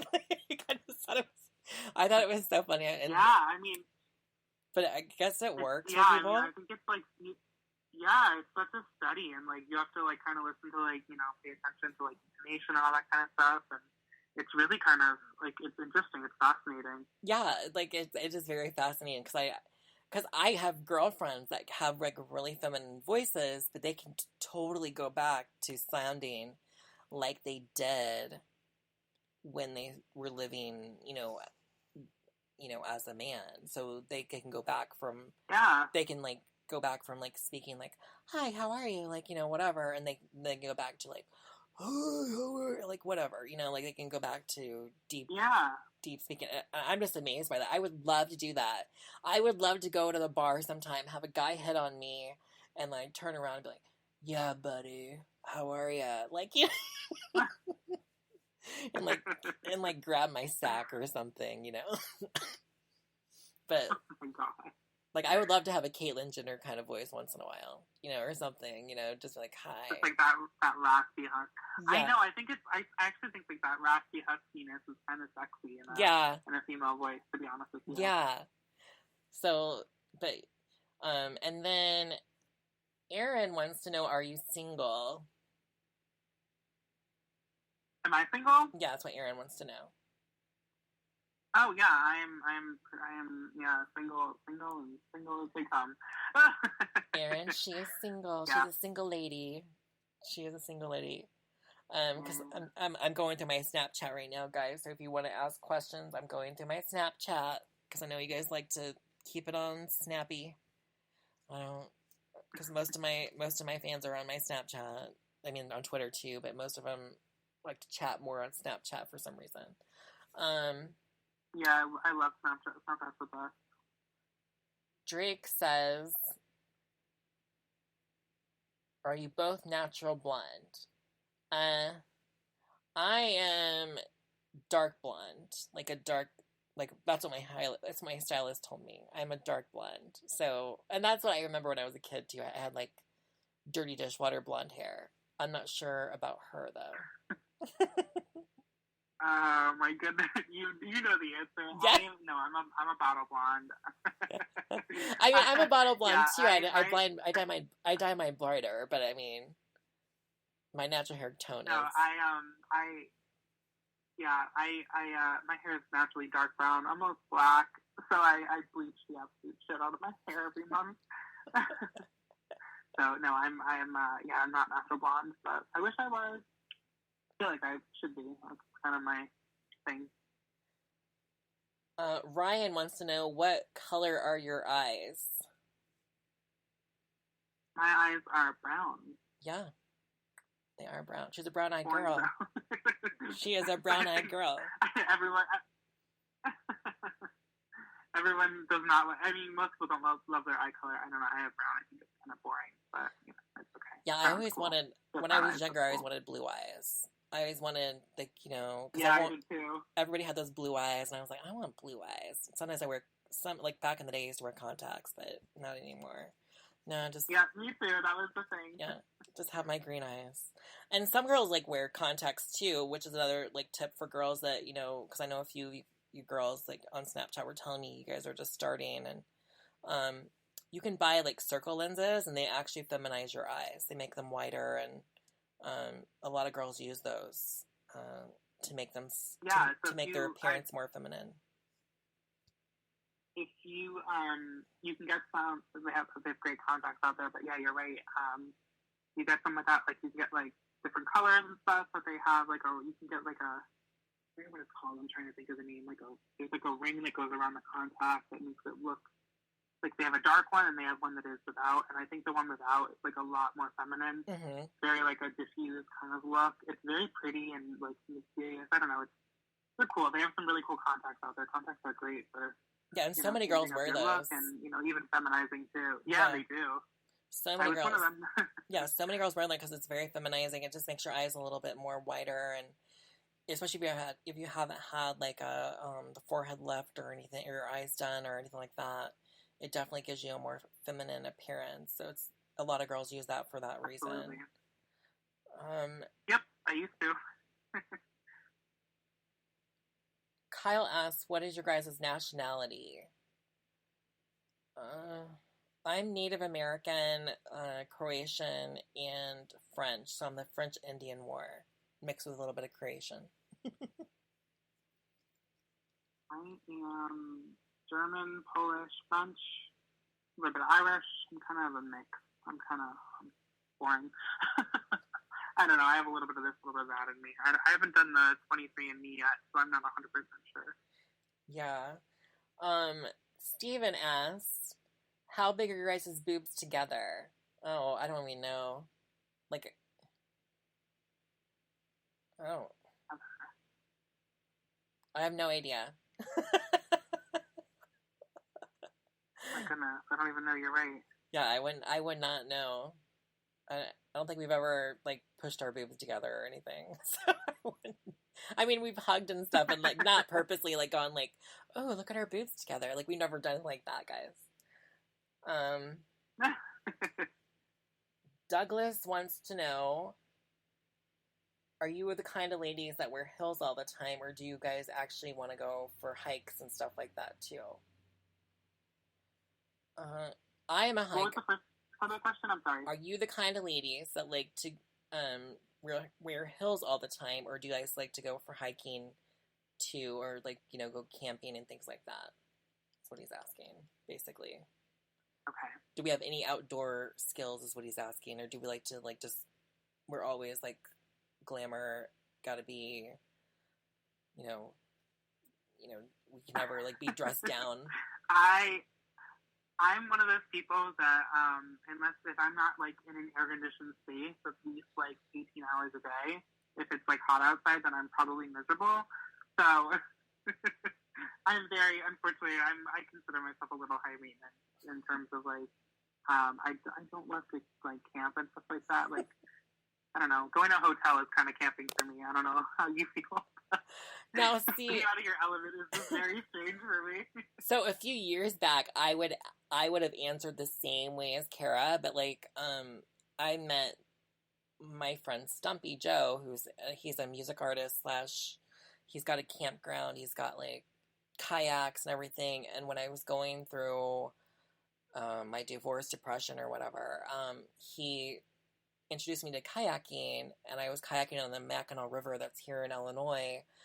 And I got really into that, and then I camped for my first time with my friends, on his campground or whatever in the back of his yard. He's got like a huge reservation area, like it's like forest reservation area that's just huge. Like he's turned into like his own little Stumpyville land or whatever. And I was like challenging myself. I was trying to challenge myself to do new things. And I was like, I'm gonna camp. And so I camped with my friends, and I was like, I'm going to really rough it. And I brought, like, just a sleeping bag, right? And then I noticed all of them brought, like, air mattresses. Like, literally all of them. And I was like, wait, I thought we were roughing it. And they're like, we are roughing it. I'm like, no. I thought we were, like, going to sleep on the ground. I thought we were going to, like, you know, have a real, you know, camping experience. I'm like, well, they were like, well, girl, if you want to do that, you want to do that. And it was like the biggest mistake of my life, because no, like the ground is so hard, it's ridiculous. Like, luckily my friend's air mattress was big enough for both of us, because after like, you know, a few hours, it's like, okay, I need to like sleep on something. And then after that, I brought like, after we did that, I actually brought like I bought my own like air mattress, and I did it again, and I actually enjoyed it. So for me, yes, I will do outdoorsy things within limits. Like I won't go to like somewhere where like, you know, there's some places that, you know, that you go to that there are like forest preserves that have never been touched before. So you can't like bring like, you know, worldly products like makeup and like curling irons and, you know, whatever you want to bring to, or shampoo, conditioner. You have to bathe in like the actual lake, and it has to like be like special kind of like soap that they give you, and that's the only way you can like bathe. Like, no, that's not for me. I would never do that. And then on top of it, I don't really want to go to like camping spaces where like there's bears, and like you wouldn't see me at Jellystone Park or whatever like that. Or like you wouldn't see me go into like, where's the geyser at? What's that place called? Yellowstone. Yellowstone. That's what I said, Jellystone, because I was thinking of I was thinking of like the cartoon. You wouldn't see me there because I know there's bears and things like that there. I'm just not into nature like that. Like I don't want to be fighting some bear or running because I know you're not supposed to run from bears. So like, what am I supposed to do? Just like freeze and like let it kill me or whatever. Like that doesn't interest me. So like maybe like camping where there isn't bears, I'm totally fine with. But like not, I'm not like an outdoor girl. Like you're not gonna see me on like, naked and afraid or some bullshit like that. That's not me. Like I would never do that. Like no. But I would do the camping I did with my friends. I would do that. Camping in my backyard or camping like, in a small forest preserve, like, something like that. I would totally do that. But other than that, no. Dean wants to know, do you girls ever go to where?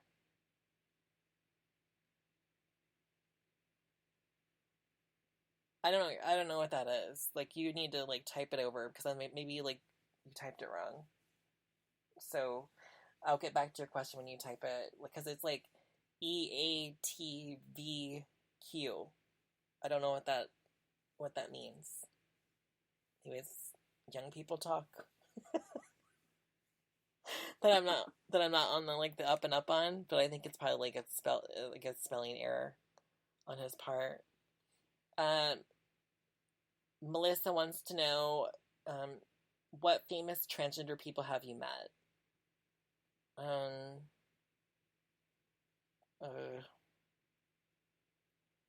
You probably met quite a few, no? Yeah, I've met like a few, but I mean, like mine are mostly porn stars. I haven't met like Gigi Gorgeous or somebody. I haven't met like, I haven't met like Nikita Dragon. I haven't met like, Laverne Cox or anybody like that. Like I haven't met like I've met Angelica Ross. I actually spoke at her Trans Tech event. She had me as a guest there, so I guess I can brag about that. And I've met T.S. Madison, so I can brag about those two at least. But I can't. There you go. I can't brag about anybody else really, besides like because most of them are just it's porn star famous, like Kimber. I hung out with Kimber. I've hung out with Jessie. I've hung out with Foxy. I've hung out with like Morgan. List goes on. Girls from the porn business I've hung out with. What about you? So I've met with two. There's two that stick out to me. I met Carmen Carrera. She was on RuPaul's Drag Race, and then she transitioned. I think right after, like soon after her season. So I've met her twice actually. Was she nice? She was very nice. She's very sweet. She's a sweetheart. I met her once in Hartford, Connecticut at a club. Who I didn't even really know who she was there, and I saw her performance, and she has a beautiful body. She was known for her body, still is, I believe. And she had this luxurious fur coat on, and then she takes it off midway through the song, and she's in a pasties and just a little, something covering her genitals, and it was incredible. I was like, who is this beautiful woman? And I met her afterward, and then she was so sweet, just so nice and everything. I had just started kind of really getting into my transition. This was probably, oh my goodness, like 10 years ago now. And then I met her a couple years later in Rhode Island for like a Pride event. She was there, and she was just so sweet. She remembered me, which was crazy. I don't know if she actually did or not, but she was such a sweet girl. We had a drink together. We had some photos together, and talked for a little bit. Yeah, she was a sweetheart. And then I also had the pleasure, it was such a pleasure, of meeting Dr. Marcy Bowers. Oh, wow. Yeah, I met Marcy. She was, Dr. Bowers, excuse me. I met her at a college. She was doing what do you want to call it? She was speaking a guest speaker at a college up in Maine that a family friend of mine had worked at. And she told me, she's like, do you know what this is? She's speaking this weekend, would you like to come up and whatever? and I couldn't believe it. I was like, I wanted to meet Marcy Bowers. When I found out like even trans is a thing, she's she's incredible. If you don't know who Marcy is, she's a how can I say this? I want to say it correctly. She's a surgeon who performs the gender affirming a lot care. of male. Yeah, thank you. The gender affirming surgeries. And she's been doing it for many, many years, and she herself is trans and has had the surgery, and she's amazing, and just, I have to be honest, to hear her speak was a complete pleasure. I mean, this woman is so incredibly bright and just intelligent, and it really was a pleasure just to, like, listen to her speak for, like, an hour and a half. It was incredible, and I had a picture taken with her. Got to meet her. She really is just a really sweet woman. Yeah. So both her and Carmen are amazing. And that's the same for Angelica Ross. Angelica Ross and T.S. Madison, both amazing women. I love that T.S. Madison stayed true to herself, meaning like she never hid her sex work. She always was very open about it. She didn't apologize for doing sex work when she was being judged. And I think because she stayed true to herself, that's why she became so successful. She was just basically like, well, fuck you. Like, because, like, so many activists were, like, saying that she was a bad example, but really she's kind of the example of a lot of trans women. Because many of us have to do many of us have to do some type of sex work to get the surgeries we wanted. Whether it's in porn, whether it's, full service sex work, whatever the case may be, camming, phone sex, list goes on. So I love that. Yeah. I love that she's so honest about that. And then when I met Angelica, and she was doing the trans tech, because she's trying to give back to her community. Trans tech is basically going to teach girls how to be more technical and like how to like learn how to like build websites and things of that nature, kind of like on the build website building end and things of that nature, and also how to do like more technical things. So she invited me to speak, talking about webcam, like as a safer way than doing, full service sex work. What can models do online to make money? So she had me come and speak about that. And I kind of was there speaking about my transition and, where it started and how I got into cam and, about my porn career and things of that nature. And Angelica every time talked about how, she's like, I did this, I did that, I did this, but I also did sex work. Like, she was like 100% about that. So I like Janet Mock too, because Janet Mock's so honest about it. Whereas I see a lot of, I'm not going to say who, because I don't want to come off like a hater, but like I've seen girls in Hollywood, trans girls in Hollywood that were like, oh no, I never did that, I never did this, I never did that, when, I remember distinctly seeing them on, wherever website or, whatever the case may be, or, seeing them back in the Hung Angels days and things of that nature. So, I always respected Angelica and Madison about that, and then also obviously Janet Mock, because Janet Mock was telling her story. I don't know if you read her book, where she was like telling like how she was doing tricks out of cars when she was like 15, which is just crazy to think about. Wow. Like, it's so dangerous. Yeah. Just to like try to get the surgeries that she wanted, and then she kind of like lived a stealth life, as an editor, etc. It's just crazy to like hear her story and how well spoken she is. And I wish I could have met her. Like, I haven't met her yet, but that's one person I'd probably really want to meet and like just to kind of sit in her brilliance and her bask in her enlightenment about herself and whatever. Darren wants to know, what is your favorite type of music? Oh gosh, I like pop music.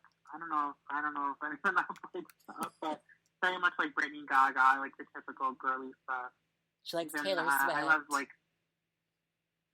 I do. I'll be honest. I love her. But I love like I love the '90s pop girls. I love the '80s pop girls. Like I appreciate pop music. Even like back in the day, if I can say that. But yeah, that's kind of what I like mostly is, you know, if I'm like around the house, just something upbeat, fun to put on, dance a little bit, sing a little bit.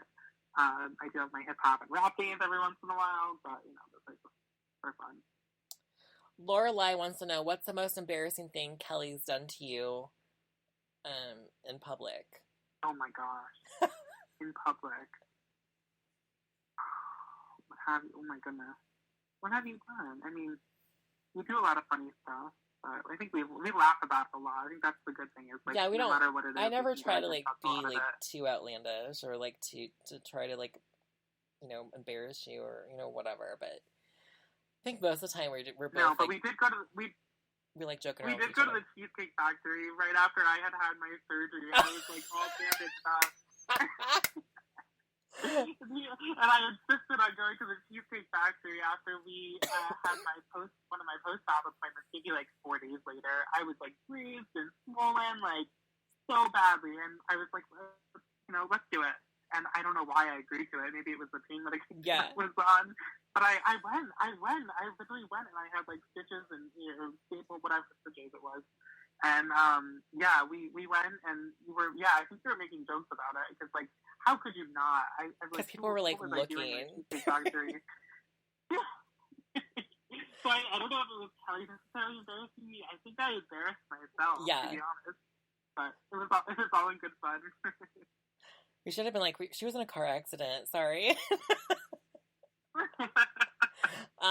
No, I think, like, the worst thing I did to her, though, like, in my opinion, is, like, I was telling her, like, I was telling her, like, we're gonna go to this restaurant, and I was like, it's just down the way from my house. I was like, it's just down the way. And I was like, it's just a little bit farther. And we kept on walking and walking. I'm like, and she's like, how much farther is it? I'm like, it's just a little bit farther. We walked, like, no joke, like 30 or 40 minutes. Yeah, it was like, ridiculous. What is going on? Like, and I'm just like, we can get an Uber. Like, it's not a problem. Yeah. And she's like, no, it's a nice day. It was the middle of July. It was like, it was hot. It was the middle of July. It was like July hot 20th. That day. Yeah. It was so hot. And I was like, it's just a little bit farther. This was like one of, and I think it was the first time I met you too. So yeah. I was like trying to like be nice about it, but like I was also like, what is going on? I was like, yeah, back to like me being, you know, I need that air conditioning. I need that to be inside most of the time. Yeah, she was like, I'm gonna kill you. No, it was funny. We laugh about it now, but in the moment I was like, what is going on? Yeah, she was like, literally like, okay, how much farther is it? Because you've been walking a while now. Steven wants to know, do you still cam? Because he said he used to watch your cam shows. So I haven't been camming in a while. I've been bad, I know. I've been doing OnlyFans, which is kind of my thing now. But yeah, I used to cam a little bit more on Chatterbait. I would like to get back to it.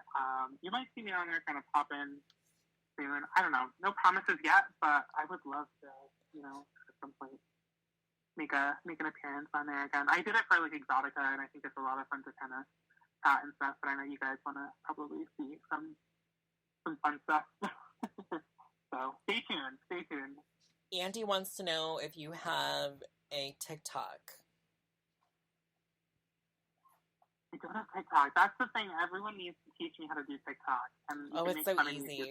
But I don't know how to do TikTok. I feel like I'm one of the only millennials that does not know how to do TikTok.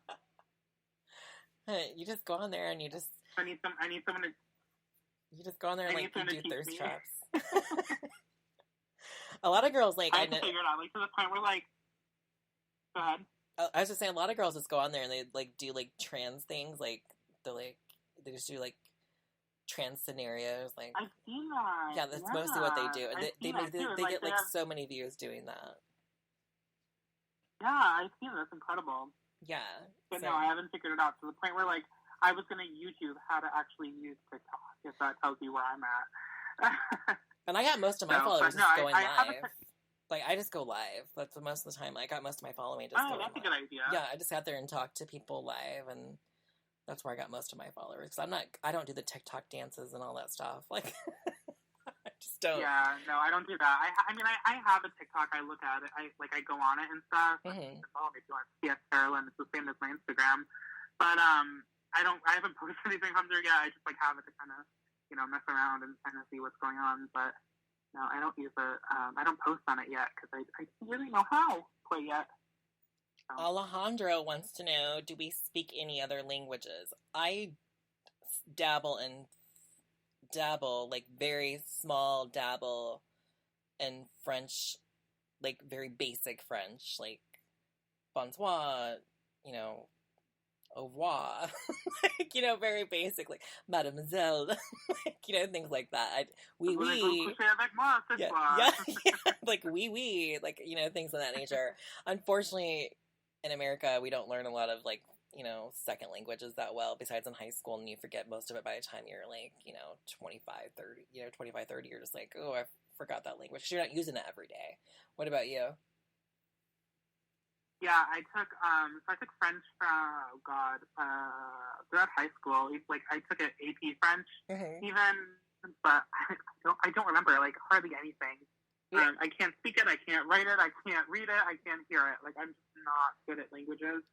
And I did take Chinese for 2 years, Mandarin Chinese, my freshman and sophomore year of high school, and I met one of my best friends in life, and she actually lives here in the DC area with me, and we didn't learn anything really from that class, but we're friends 15 years later, so I guess that's awesome. From it. But no, unfortunately, I know, yeah, it is for that point, but unfortunately, the language has never stuck with me. Matteo wants to know if we ever been to Italy, and if not, he would fly us there. Oh. I've never. I was. So, I've been to a lot of places in Europe when I was a kid, like really young with my parents, but I really don't count that the same, because when you're like 8 years old, you don't remember most of it. Like, I mean, you remember it, but you don't remember it like the way you would as an adult.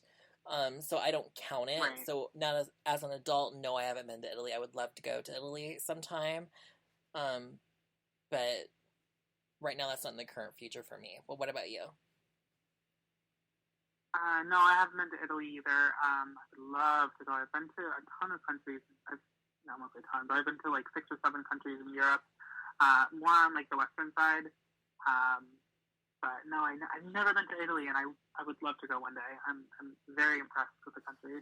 Yeah, same. Like, and I love Italian men, so I'd just be there, fetishizing all of them. I'd be the Italian. I'd be the Italian chaser. Instead of the trans chaser, I'd be the Italian chaser. Like, hello. So, especially now because I'm a single lady. So James wants to know, when's the last time you girls saw each other? God, last year. It was last year that we saw each other. Yeah, December, right before. Yeah, right. In Vatican. Yep. George wants to know, have you done any adult movies? I did. Yes, I have. I've done a couple. You can, well, yeah, that's what you consider those, right? The scenes that I did with Christian. Mm-hmm. Yeah, so I did a few with him. What's the site called? Yeah, so I did those, and then that was kind of, I do my own stuff now. I make my own content. He was the only one that I did. She's an independent lady, honey. She's independent. Yes, she is. So to go to her OnlyFans, Karalynn XXX. And by the way, you need to get a URL on GoDaddy or something, so you can put that into your. So you can just kind of like say like, Karalynn.com or whatever, so they can just go right to it. That's a good idea. That's what a lot of people do, just so it's easier for them. I'm constantly learning from you. Sherry wants to know that she said that she has spied on your Twitter. How long did it take for you to get so good at makeup, and where did you learn? Well, thank you, first of all, for the compliment. Let's see, I started wearing makeup when I was, 14, like, when I started my transition, and I'll be honest, it was, like, the mascara and, like, the wrong colored foundation. Like, we all gotta start somewhere. So it was a hot mess, but, I learned from YouTube, to be honest. Like, I grew up in the age of, like, YouTube was a big thing. YouTube beauty gurus and just kind of people making a name for themselves through YouTube, especially in the makeup community. So I was really heavily involved in that for quite a while. Actually, that's where I learned a lot, and still to this day, I mean, that's where I get a lot of my inspiration. Even Instagram, I try to teach myself through tutorials, I think, too, and learning how to blend and what fits your shape. And I think it's also a lot of trial and error too. Mm-hmm. Like, sometimes just, it's late at night right now, so grab the brushes, grab some makeup, and just try something out, and, see if you like it.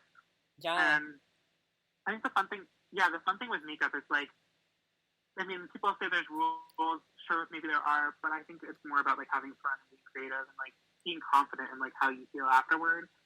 And, I mean, that's really, like, for me, that's how makeup makes me feel. Like, I just feel more confident. I feel like more like myself. I feel like a more just sexier version of myself. Not that I don't feel sexy without it, but it just, like, takes me to that, like, extra level. So, so YouTube and stuff, that's kind of how I've learned, and a lot of practice over the years. So. Yeah, there's so many YouTube videos where you can, like, get, like, lots of help.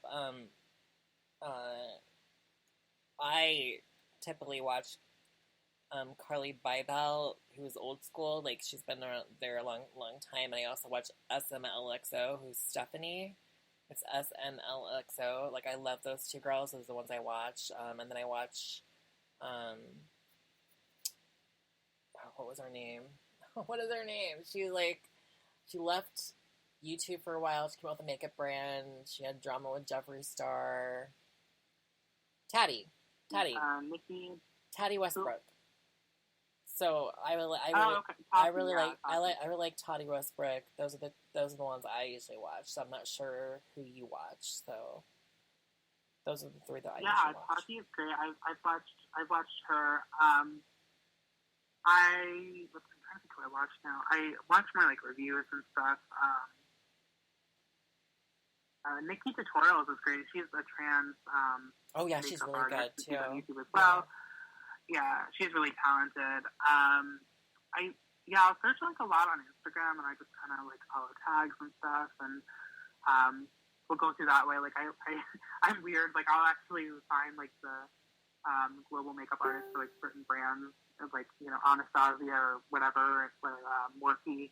Find out who does like their campaign makeup and stuff, because I'm just really into like the look and stuff. Find them on Instagram, follow them, learn about their techniques and stuff. So I try to listen to like find artists and stuff too. But there's so many people out there, and I mean, I'd say try to find, if you're looking for like help with that, try to find someone with like similar face shape or eye shape. That's also a really big thing, and finding out like what works for your face. Yeah, and I'm a big fan of JLo's makeup artist who came out with his own makeup brand, Scott Barnes. Scott Barnes. So I watch a lot of Scott Barnes videos. I haven't used any of his makeup yet. I don't know why, because I love the way he does makeup. I mean, for photo shoots. Yeah, obviously, I want to do that for an everyday look. But he paints like a canvas. I just love the way he does makeup. It's just very interesting the way he does his artistry. And there's so many techniques too, I think, which is really cool. So like, there's everyone has like a different way they do it. Mm-hmm. And, even to this day, like I don't always put on my makeup the same way every time. I try something new, like, whether it be a new eye shade or, whatever it is, something. It's just fun to experiment and have fun. Yeah, like I'm normally a brunette. Fun. Yeah, I'm normally like a brown girl, but sometimes I'll throw a little blue eyeshadow in there or a purple eyeshadow, just for fun here and there. Just I've done it for Cam a few times, like back in the day. I just recently did it again because I saw like Scott Barnes have his new makeup release, and it's all like Saint Tropez or whatever it was, and I thought that was very kind of chic. So I wanted I was gonna say you do like a lot of the white and stuff, like the brightening and stuff. You do a lot of that, which I think is so pretty on your eyes. Yeah. Like it just opens them up and it looks so pretty and like feminine and girly and youthful, I think. And then here I am using colors like black, so like just like all around my eyes. Yeah, you like blending it out, and I'm just. She was doing very Pam Anderson back in the day, 90s look when she came to Exotica. It was very. I love that look. Yeah. Like, with the nude lip and everything. Yeah, I actually had Alexis Vogel. So Alexis Vogel like used to do her makeup back in the day. Like she, and Alexis Vogel actually painted me one time for an award show, and that woman can paint. Like I was so shocked. I was like literally like shocked that she would actually do it for me. Because it was Alexis Vogel, and then when she passed, I was so sad. But we used to follow each other on my old Instagram before it got deleted 50 times. We used to follow each other on Instagram. We used to talk all the time. I wish there's just conversations on there. I wish I would still have that before Instagram deleted me, because I had so many conversations with her that I wish I would have print screened or saved a copy of it, because I wasn't thinking in my head, Instagram's going to just delete me, like that never really came to my head, because at the time, when I joined Instagram, they were still letting like models post whatever they wanted because they were trying to grow the network, and that was before Facebook took over. And then as soon as Facebook took over, they became like so draconian, and they were like, everything's not if you're not a celebrity or with a blue check mark, anything you post that's too risque, you get taken down. You know what I mean? So, but yeah, there was just conversations on there in my DMs from different people that I've spoken to over there, and down low men that I wish I would have saved. not that I would blackmail them, but I just wish I would have saved those conversations, just for, I don't know, purposes. just so I had them in the back of my pocket, just for something. A rainy day. Just for my book, maybe. But it happens. Shit happens. Then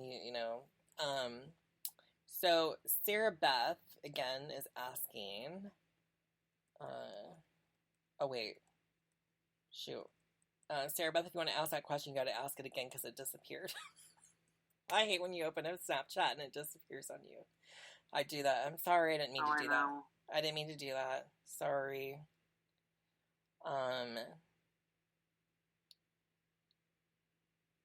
There's a picture. So Doug wants to know, there is a picture of you and Kara at Exotica.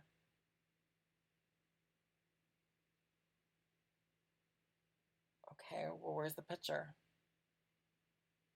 I don't know, my Snapchat's not working right. So he wants to know if the picture of me and you at Exotica was real. And I was like, yes, it's real. But I don't know what picture you're talking about. But if it was at Exotica, yes, it was real. It was us at Exotica. It wasn't like we were there. It wasn't like a background or anything. Like we didn't like type in Exotica and put like the Exotica background or something. It was us. No, we were there. We were there in the middle of nowhere at Exotica. Lisa wants to know who do you think is your celebrity doppelganger? I couldn't answer that for you for myself, anyways, because I feel like guys tell me, especially when I'm on cam, I get told I look like 50 million people that don't even look alike. I've been told I look like Cameron Diaz at one time, and another person will be like, "Oh, you look like Sandra Bullock," and I'm like, "Well, how does Sandra Bullock and this person look alike?" I've been told I look like Britney Spears. I've been told I look like Jessica Simpson. I've been told I look like who's that lady? Oh God, what's his? Kevin Bacon's wife. I can't think of her name. Kyra Sedgwick. I've been told I look like, I don't know, Claire Danes sometimes. I've been told I look like some like Margot Robbie. I've been told like so many different people. It's ridiculous. I can't like they don't even look alike, and it's just like okay, whatever you see in your head is what you see in your head. So I couldn't tell you. What about you?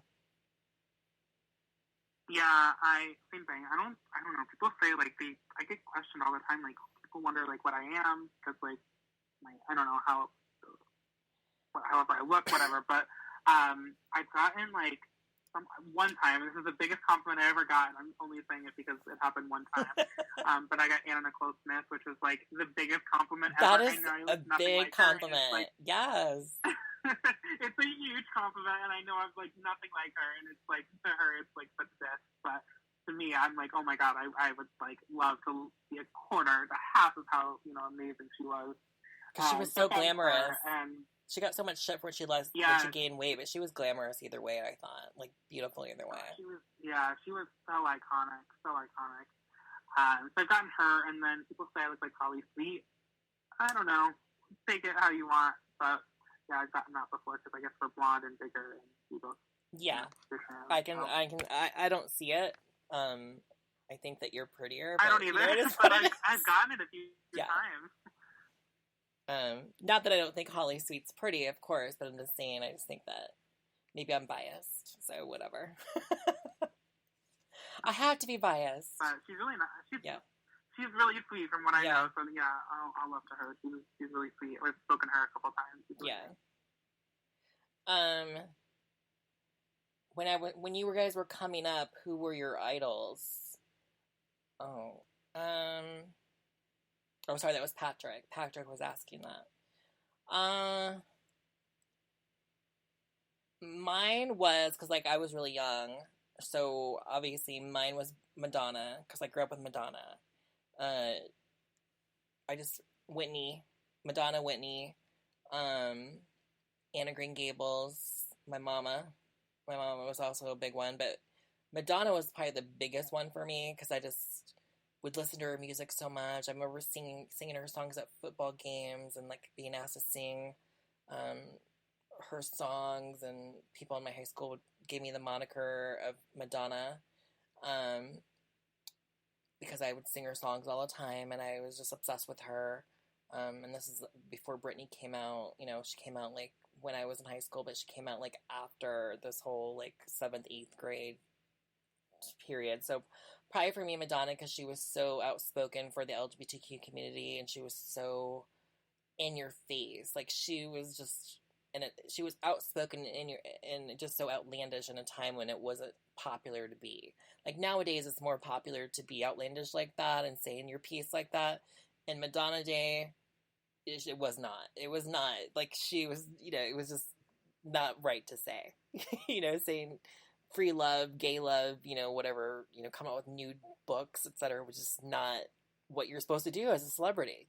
And she did it. So, yeah, probably me, Madonna. What about you? Yeah, Madonna's great. She's like such a badass too. Such a badass woman. I think like there's a few. Like I have my aesthetics where I love Anna Nicole, and like I love like the large bust and the blonde hair, very like, what's her name, Holly Madison, girls like that, Kendra Wilkinson, now obviously I'm very like early, 2000s and stuff. Like that was always how I wanted to like envision myself, like, the tan skin, the big boobs, looking like a Barbie. And then when I kind of started to achieve that, I was like, all right, that's kind of cool. But then I really got into like people who, like, this is funny, and you can judge me if you want, but I really love Kim Kardashian. I think she's kind of made a really good name for herself. You can laugh; it's fine. No, I'm not laughing. I think that's fine. I'm not laughing. I'm just kind, it is. It is what it is. Well, like, look where she started, and like, I get it. Like, she has privilege. She, no, I'm very happy that she went to school for name and everything. I'm very happy that she's using. But I think it's like. I think, like, it's just kind of cool to see, like, how she's changed from, like, having this, like, idea of, like, this is how I want to be. Like, I want to be, like, the center of attention and be, like, this, fame-driven person. And then it's kind of changed. I mean, maybe that's still obviously what she likes to do, I think. But she's tried to use her platform, I think, for better, and I think that's kind of more inspiring to me now. To try and just like, okay, cool, you made yourself look how you want to look. You look like that Pam Anderson kind of, Anna Nicole, whatever, whatever. Mm-hmm. But now I think it's kind of cool to do something with it, and I don't know. So I find that kind of just like that. I do like what she's done. She's not the first person that's done it either. Yeah. No, I like that. I like that she's gone against the mold. I like that she has decided to go back to school or to become a lawyer and then also help people get out of there. And I forgot to mention Marilyn because I don't know why I forgot to mention Marilyn. I just thought about Marilyn because of Kim, obviously. Yeah. But growing up, my mom was an older lady. Like, my mom was born in 1934, so I watched a lot of old TMC movies when I was a kid because of my mom, obviously. So she would always have a Marilyn on or Elvis. Elvis, Marilyn. Like, that was her big thing. So for me, like, and Dolly Parton. Oh, I forgot about Dolly Parton. Oh my God, how did I forget about Dolly Parton? Oh, Dolly, yes. How did you forget Dolly? So I forgot about Dolly. So Dolly's another one of my big ones. So Dolly and Marilyn. So Marilyn would, like, obviously be in our house all the time. And there's pictures of her, and I was just like, oh my God, she's so beautiful. I want to look like that. Blah blah blah. Then Dolly Parton was in Best Little House in Texas. My mom used to make us watch, Hee Haw, because this was back in the day. Like, my mom was very into country. And we watched Hee Haw, which is like the show that they had back in the day. It was like where they would do, it was kind of like their SNL, basically. And they'd have like singing and like, funny skits and whatever. Because some people might not know that because they're younger, because some of my fans are like, 20-something? They're not going to know what I'm talking about. Like, what the fuck are you talking about? But, like, they had that. But she was in this movie called Best Little House in Texas, and she was wearing this, like, red sequin gown with, like, these, like, just, it pushed up her boobs and everything. She was walking down those stairs, and I was like, Mama? I was like, I want to look like that. And my mom was like, well, you can't look like that, because at the time I was still, a boy. And she was like, you can't look like that. What are you, like, no, that's not, and I was like, no, that's what I want to look like. And she was like, okay. Like, I think that's, I gave my mom hints, probably, like, that's how she knew by the time I was 12, when I called her and told her I was trans. Like, she was just like, okay, come on, I already knew. That wasn't, like, a big surprise to her. But, like, for me, yeah, Dolly Parton was, like, my everything as a kid, and even now, like, I think about how nice she is, and, like, she gives so much back to kids and to people.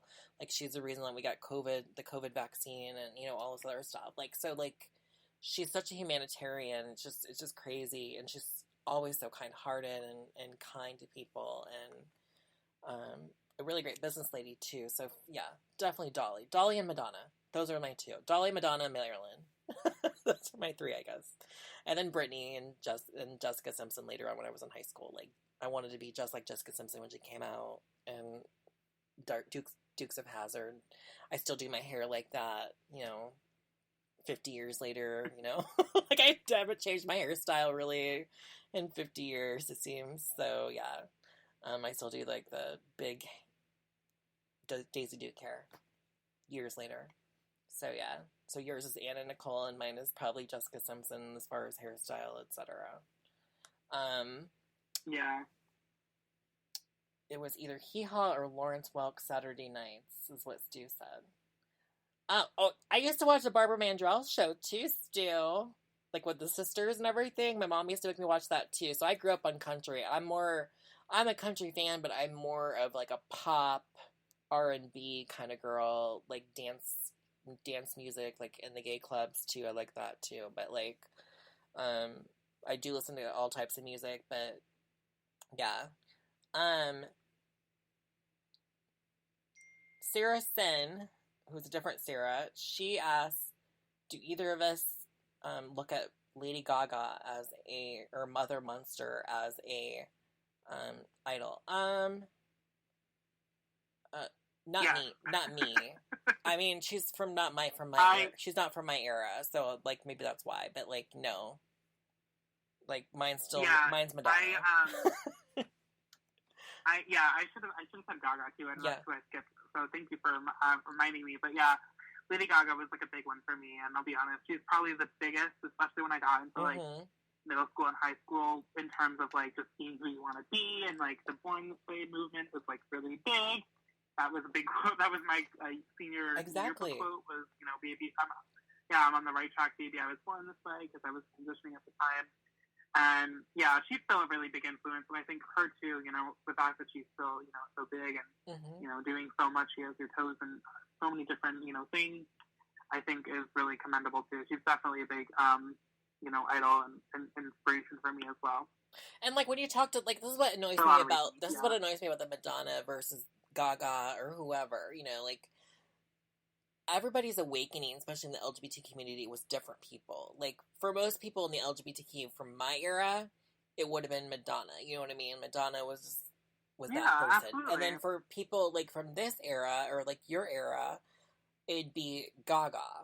And then like people like when I talk to people from like, you know, that were, you know, growing up in the 70s and like, you know, and whatever, and they always mention Donna Summer. Donna Summer was my awakening. Like, she came out and she was just so glamorous in her voice, and like she just had this, like, and she'd make you want to move.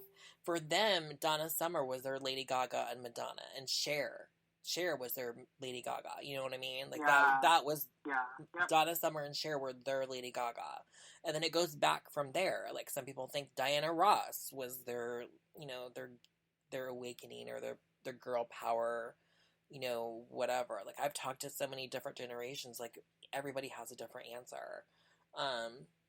But for me, like, it was literally Madonna, because Madonna was literally going on nighttime TV, not just nighttime TV shows, but she was going on, like, serious, like, you know, shows. They were, like, criticizing her videos, and they were criticizing her music, and she would, like, you know, have like actual debates with them, and she was so eloquently smart and talkative that she just kind of like kicked their ass. And I forgot about Jenna Jameson. Jenna Jameson too was a big idol for me as a kid, and this wasn't like, and I know I didn't watch her porn or anything, but Jenna would show up on mainstream TV, and she came out with her book, How to Be a Porn Star, like years and years and years ago. And I remember reading the book, and this is before I was in the industry. I remember reading the book, and my best friend, my best lesbian friend, had a big, huge crush on her. And so we would watch, like, everything that she was ever, like, anything she did, like, zombies, like, when she came out with zombie strippers, and she came out with, like, other, like, she'd do talk shows. Jezzy was on it. Like, my best friend Leslie, Jezzy was like, oh my god, Jenna's gonna be on. Jenna's gonna, like, that was her girl crush. That was her wife. That's what she wanted to be, her wife one day. And I remember watching her on Bill O'Reilly years and years and years ago. And Bill O'Reilly was trying to basically shame her, obviously, because that's his, you know, that's most people on the Republican side, they're going to think a porn star is disgusting or whatever, or being used, or we're all victims, or whatever the case may be. That's just par for the course. And I just remember her, like, defending herself so eloquently and so well.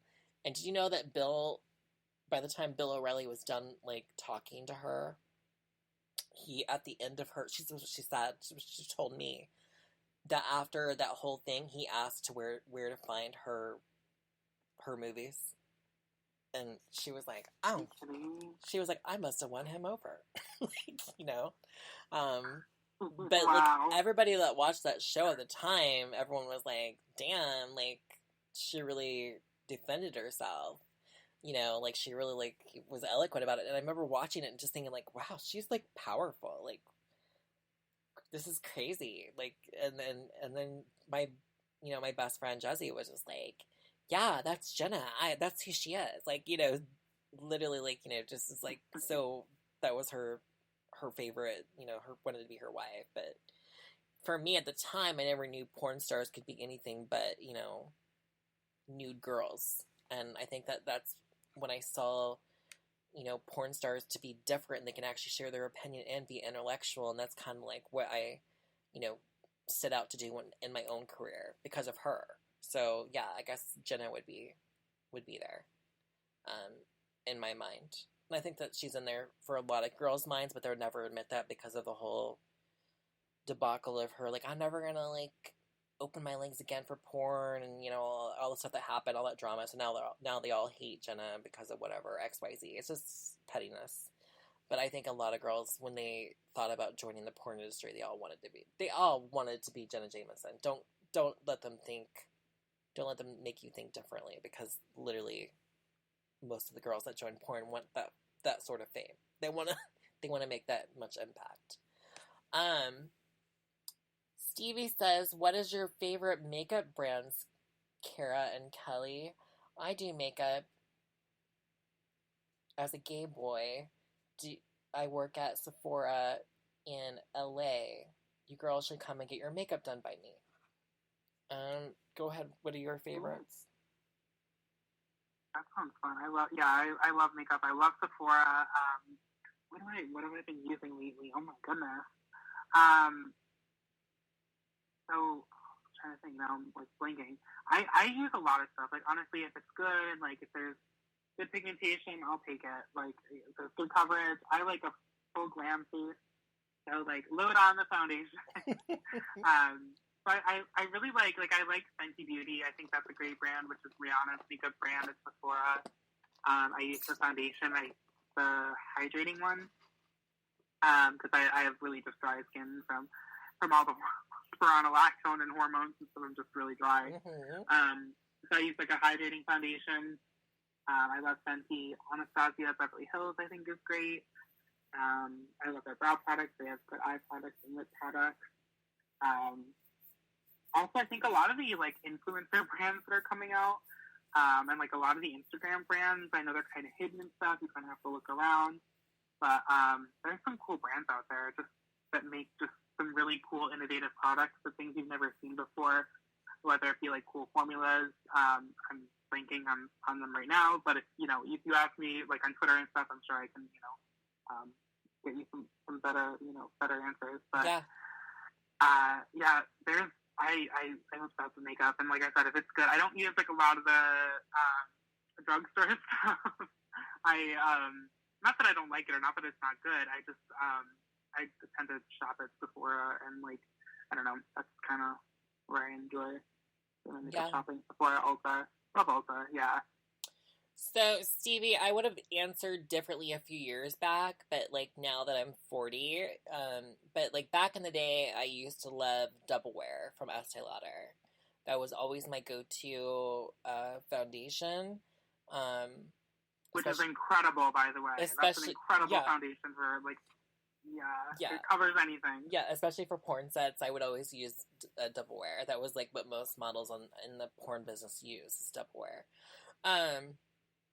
But nowadays, I do use Charlotte Tilbury. I use a lot of Charlotte Tilbury. I use Natasha Denona for eyeshadow. I like her little. I don't buy the full big packs of them. There's this one I just got. It's like $25 or so. It's really cute. It's brown shades, but I mean the white pigment though. I like Carol was saying earlier, I like white. It's just such a beautiful color, like in person. It's just gorgeous. I am big. You said Natasha Denona? Yeah, Natasha Denona. Her eyeshadows are great. Her eyeshadows are just amazing.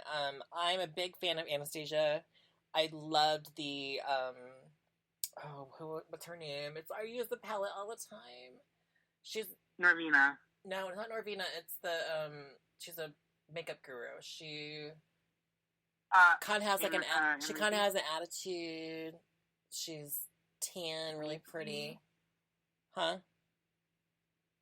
Was it Amrezy? Amrezy. Yeah, the Amrezy palette. I love the Amrezy palette. I'm looking at it right now on my dresser. As far as like blushes, I like the Orgasm palette. I'm still a NARS girl. I still wear the Orgasm. I've worn that same freaking shade for God since I was I don't want to even answer since I was really young. Um, um, and I really love Kristen Dominique's eyeshadow palettes. I don't know if she's a YouTube influencer. I really like hers. And I was pleasantly surprised. I was pleasantly surprised by Manny MUA's palette. He has the lunar palette that he came out with, and there was this color in it. It was like, it's like a white color pigment, and it's white, but like if you would like go back and forth, it's almost holographic, where it would kind of like shone blue in a way. Oh my god, it's so... Yeah, like duochrome. They're so pretty. Yeah, it was so gorgeous, and I still use it. I use it sparingly. I'd only use it like on special occasions or when I want to do something crazy with my eye looks in person, where like it looks kind of cool when somebody's looking at me at the bar or wherever I'm going to. Those are the times I use it. But yeah, I don't use it for cam really because you can't really tell on cam. But like in person, I do use that. It's just an amazing product. I bought a few, like, I don't want to diss on Jeffree Star. I have no problem with Jeffree Star. Like, I don't have any problem, like, with all these people that talk about him all the time. None of that problem. I bought 2 of the Jeffree Star palettes. I wasn't really impressed with them. And maybe that's just me. I don't know. I like when I'm reaching for palettes, it's not the ones I reach for. I also don't reach for the Jaclyn Morphe palette. I bought it, don't really reach for it. So I'm talking about makeup I normally reach for. Those are palettes that I typically don't go for. If I'm going for a palette, it's typically the Amrezy one or the Natasha Denona one. And then I also like this one I just got from Tarte Cosmetics. That it's beautiful. I'll have to post it on my Twitter. It's just gorgeous. But yeah. But foundation now I use Charlotte Tilbury. It's basically like a tinted moisturizer. It's called what's it called? Let me look it up. I'm so bad. Oh, I forgot the name of it. I know what you're thinking of, and I can't think of it either. It's like Perfect Skin or something like that. I don't know. Or like is it Wonder Glow or something? I used to use it. I mix it with the Flawless filter. I always mix it with the Flawless because I like a little bit of glow because, I'm older and I want my skin to look, I feel like glow gives you a younger, keeps you youthful looking. It's called Beautiful Skin. Yeah. Charlotte Tilbury Beautiful Skin. And I also use a Charlotte Tilbury Flawless Poreless Powder. It's amazing. I use that a lot. And I use the, I obviously use, I just bought the anniversary, powder, that they just had, and it's kind of cool. Oh, yeah. It's a gold top or whatever. I can't think of the name of the brand right now. Like, brands are like escaping my brain right now. Sorry. But I obviously love that. I love that one too. Everyone uses it. It's like the translucent. It's a translucent powder that everyone uses. From Laura Mercier. That's it. Yeah, Laura Mercier. Yeah, that's the one I use. But those are my basics. I use yeah. I just was looking while you were mentioning that. So Charlotte Tilbury is really good for, like, I hate to say this, but like more mature skin too. Like, it gives you that dewier, that youthful, like, it's a little bit like less glam spackle. Like, it's not as intense, like high coverage. I use a lot of hooded beauty products, which are also available at Sephora. I think her line is great. It's a lot more like full coverage, full glam, like full pigment, like high coverage concealers, foundations. She has great lashes. I love her lashes. So yeah, it's Huda Beauty. Great lipstick. She has a great brand all around. And her powder. So you said you use the Laura Mercier powder? Yes. Yeah, I do. I use the Laura Mercier powder. Okay. Yeah, I've been using the Huda. It's called the Huda Easy Bake powder, and it's really fine. It's even finer, I think. Well, maybe not. I don't know. but it is really fine, like the Laura Mercier. And they have, I think, like 8 or 9 different shades now. And it's a beautiful powder for like baking. If you want to wear under the eye to set your concealer, I use it to set my entire face, and it gives like a really matte, but like a really natural finish as well. That's amazing. So Huda Beauty is great, yeah. See, I don't know what like my friend Emily uses from Vegas. She's a makeup. She's like a top makeup artist for. She works as like the general manager basically of Sephora's in Vegas, and she also like works for another company where she like goes and does platform artist work on people. But like, the way that I don't know what she like purposely, I don't know. I'm not saying that she hides it from me, but she'll do her makeup and like I'm like, what powder are you using? But she like has this like beautiful white like underglow underneath her eyes that I just think are just so pretty and flawless. It looks so good on her. I don't know if it would look good on me, but like on her it just looks so good. And some people don't like that look because they think it looks like, in photos and stuff it doesn't look great, but like in photos it photographs well too. It doesn't like give like the flashback or anything like that.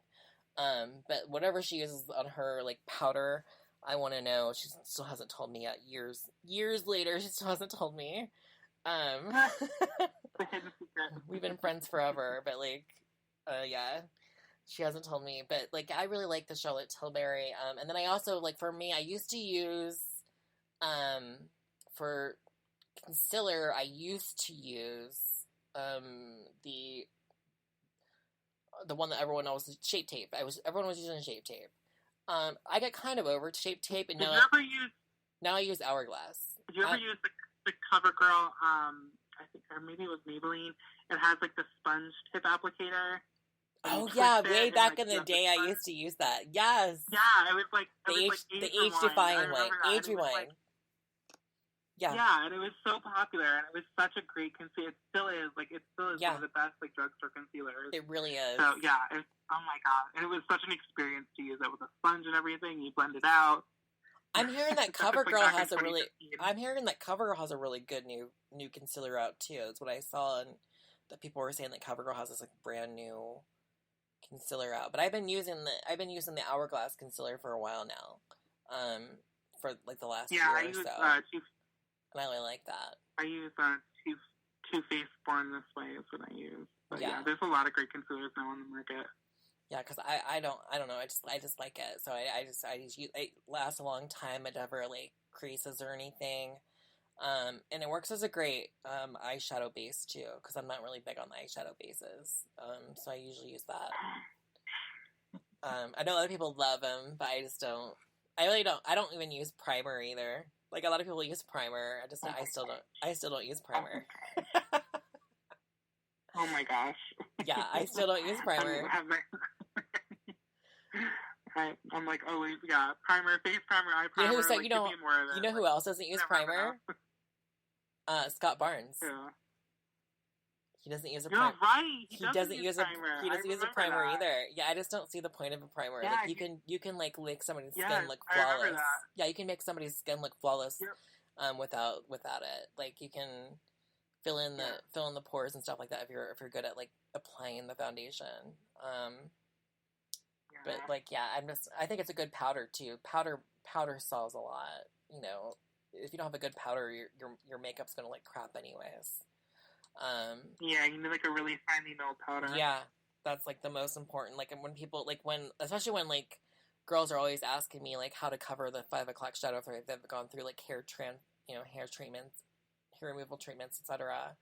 I always tell them, make sure you're getting a really good powder, or I tell them usually go to Dermablend. Like get Dermablend because Dermablend's gonna cover it up like the way you need it to be covered up, because most foundations or because most foundations you're going to see through. Like powder, you're going to see through. Max Factor used to have a really good stick foundation for that, but like Max Factor, it's probably hard to get now, because I'm back in the day. Makeup Forever has a really good Makeup Forever, and there's another one. I think even Hourglass, but I think Makeup Forever is the big one that has like a really good high coverage, and even Dermablend too. They're right.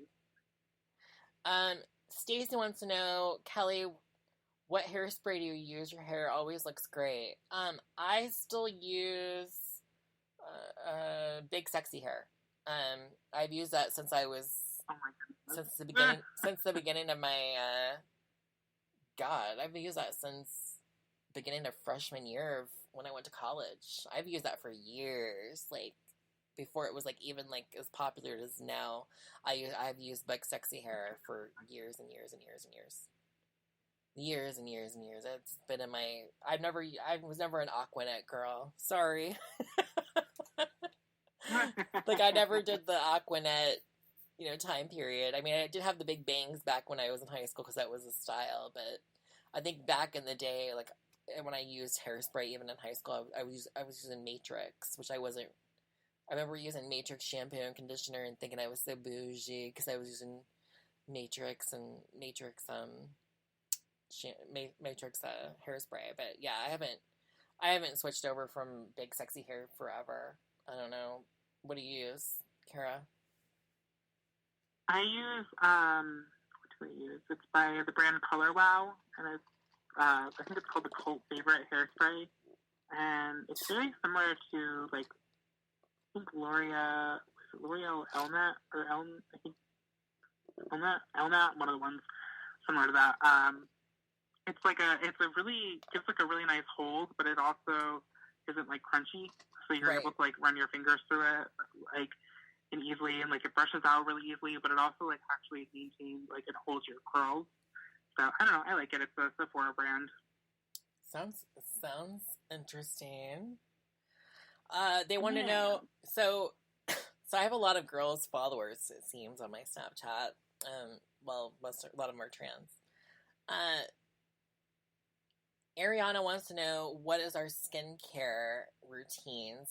Ariana says, Kelly, you have looked the same since your inception. How have you stayed looking young?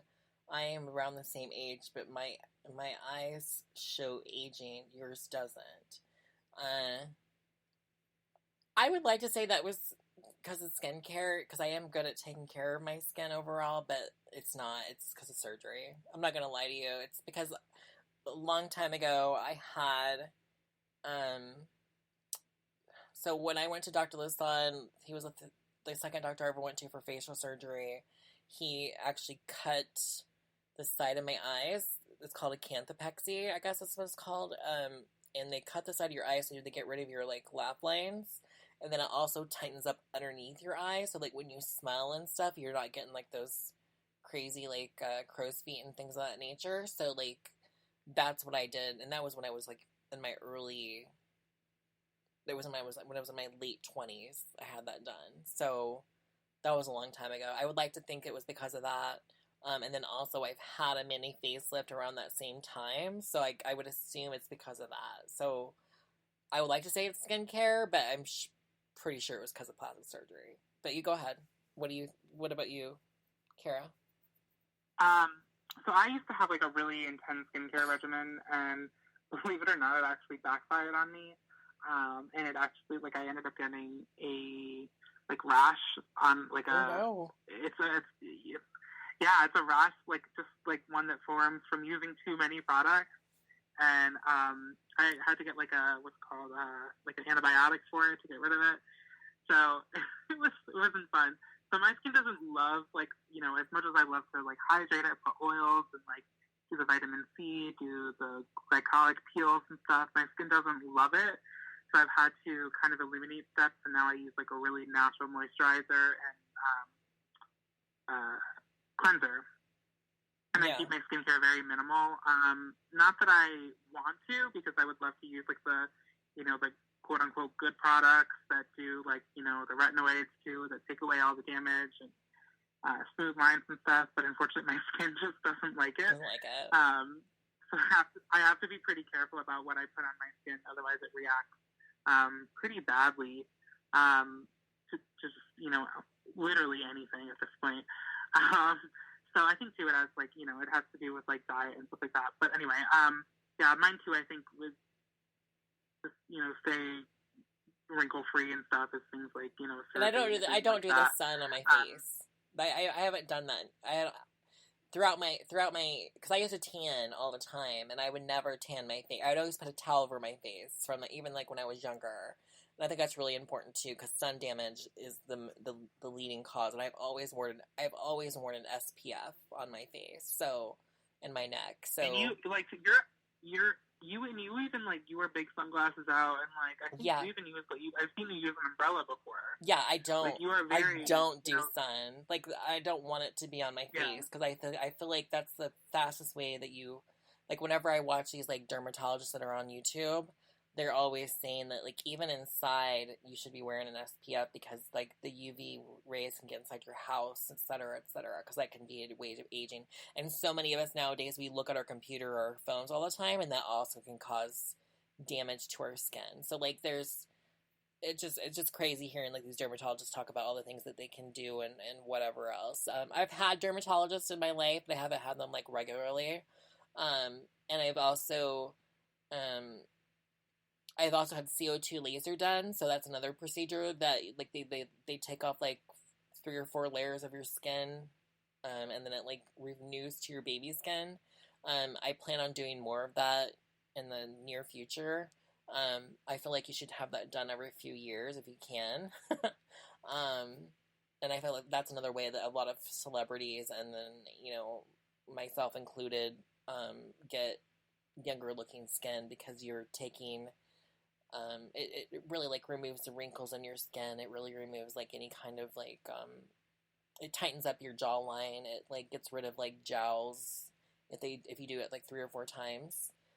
In a series, it will like literally tighten up your face. And you can also do like if you have like jowl problems, or you have like if you have like sagging skin, you don't have to even do surgery now. You can also do threading, so they can like thread your skin where they can pull it up and they can make it like where it's like a lot more taut. I've never done that, but I'm just saying like if you're an older woman, that could be an option for you to do. If you've already had signs of aging or things like that. There's so many ways to make your skin look younger without even going underneath the knife ever. Which is what Madonna was doing for years, and then she finally had a facelift. So, she looks a lot more normal now, but there were some moments there that it was like a little, okay, what happened to you? But when I saw her at Pride performing, she looks a lot more herself, I would say. But yeah, I personally stand by CO2 laser, you know, erbium lasers, any kind of laser that will like remove old skin from your face. That's going to keep you looking young. That's why so many celebrities end up looking younger into their, you know, later years, because they're always going to a dermatologist. They're always going to some kind of spa to get like, you know, skin work done. They're getting Botox, of course, but they're also getting other, you know, age-defying methods like lasers. Lasers are so amazing. So many different lasers that do different things. I use a laser mask on my face, like a red laser mask on my face that tends to help too with like swelling and things like that. And I know, like, if you want to use like skincare and stuff, they have like retinoids is probably the biggest thing that gets rid of like sun damage and stuff and like wrinkles and stuff. It can be intense. Like, it's usually a cream that you put on your face or whatever. You know, there's different forms of retinols and retinoids, but it can do it. I've used them before, and you have to stick with it, and your skin doesn't always love it. But after a while, it really does show an improvement. It's a little bit of a cheaper option than laser, but it's great. Retinoids are great. And I use a lot of Estee Lauder products. I use a lot of Estee Lauder skincare. And I use I haven't used Erin just asked me if I used the Jeffree Star skincare line. I have not used the Jeffree Star skincare line, and I probably won't ever use it. Not because it's Jeffree Star, just because I just doesn't look like something that interests me. Like, I don't know. Yeah, I know people, I know people that have used Estee Lauder products for years that have great looking skin, so I trust those products. So that's why I use them. Yeah, and I think like a lot of the new brands, like I think Drunk Elephant's really good, and I think Tatcha I is really love good if you Drunk want like a glow Elephant. to your skin. Yeah, I like Drunk Yeah, Elephant. they're both great, and they're great for like natural skin, like natural and And clean, I love the clean Ordinary ingredients. too. The Ordinary is really, really great. Ordinary has this Yeah. like Ordinary has this like red mask thing. It's like reddish looking thing, and it will like dissolve your. Yeah, I know exactly I what you're talking use about. that, Yep, and the it peel makes your mask. skin look so good. Like after a few weeks, it just like gets rid of your pores. It's amazing, and I think somebody that's younger than me would have even more benefit from it. Than I and it's do. like under $10 too. Yeah, it's under $10. It's amazing. It's so good. Check out the Ordinary. I'm telling you. I like CeraVe. If you're gonna go to the if you can only go to the department store and get your skincare, go to CeraVe. Like CeraVe is really good. It's dermatologist tested. I did like a few things from Honest Beauty from Jessica Alba. I did like her acne system. She's got a really good acne system, and she's also got a really good a moisturizer, like night moisturizer, that's really good that I use. It's very creamy. It soaks into your skin because that's another thing. Like you have to make sure you're buying products that actually like go into your skin because a lot of these products they're just kind of sitting on your skin versus like actually going melting into your skin and you feel like inside you can tell when a product's working, trust me. It feels so because I've used products where like I bought them and I was like, okay, it's just kind of it's just like a film on top of your skin. It doesn't really do anything, and then it makes it usually break out because the film is basically blocking pores, etc.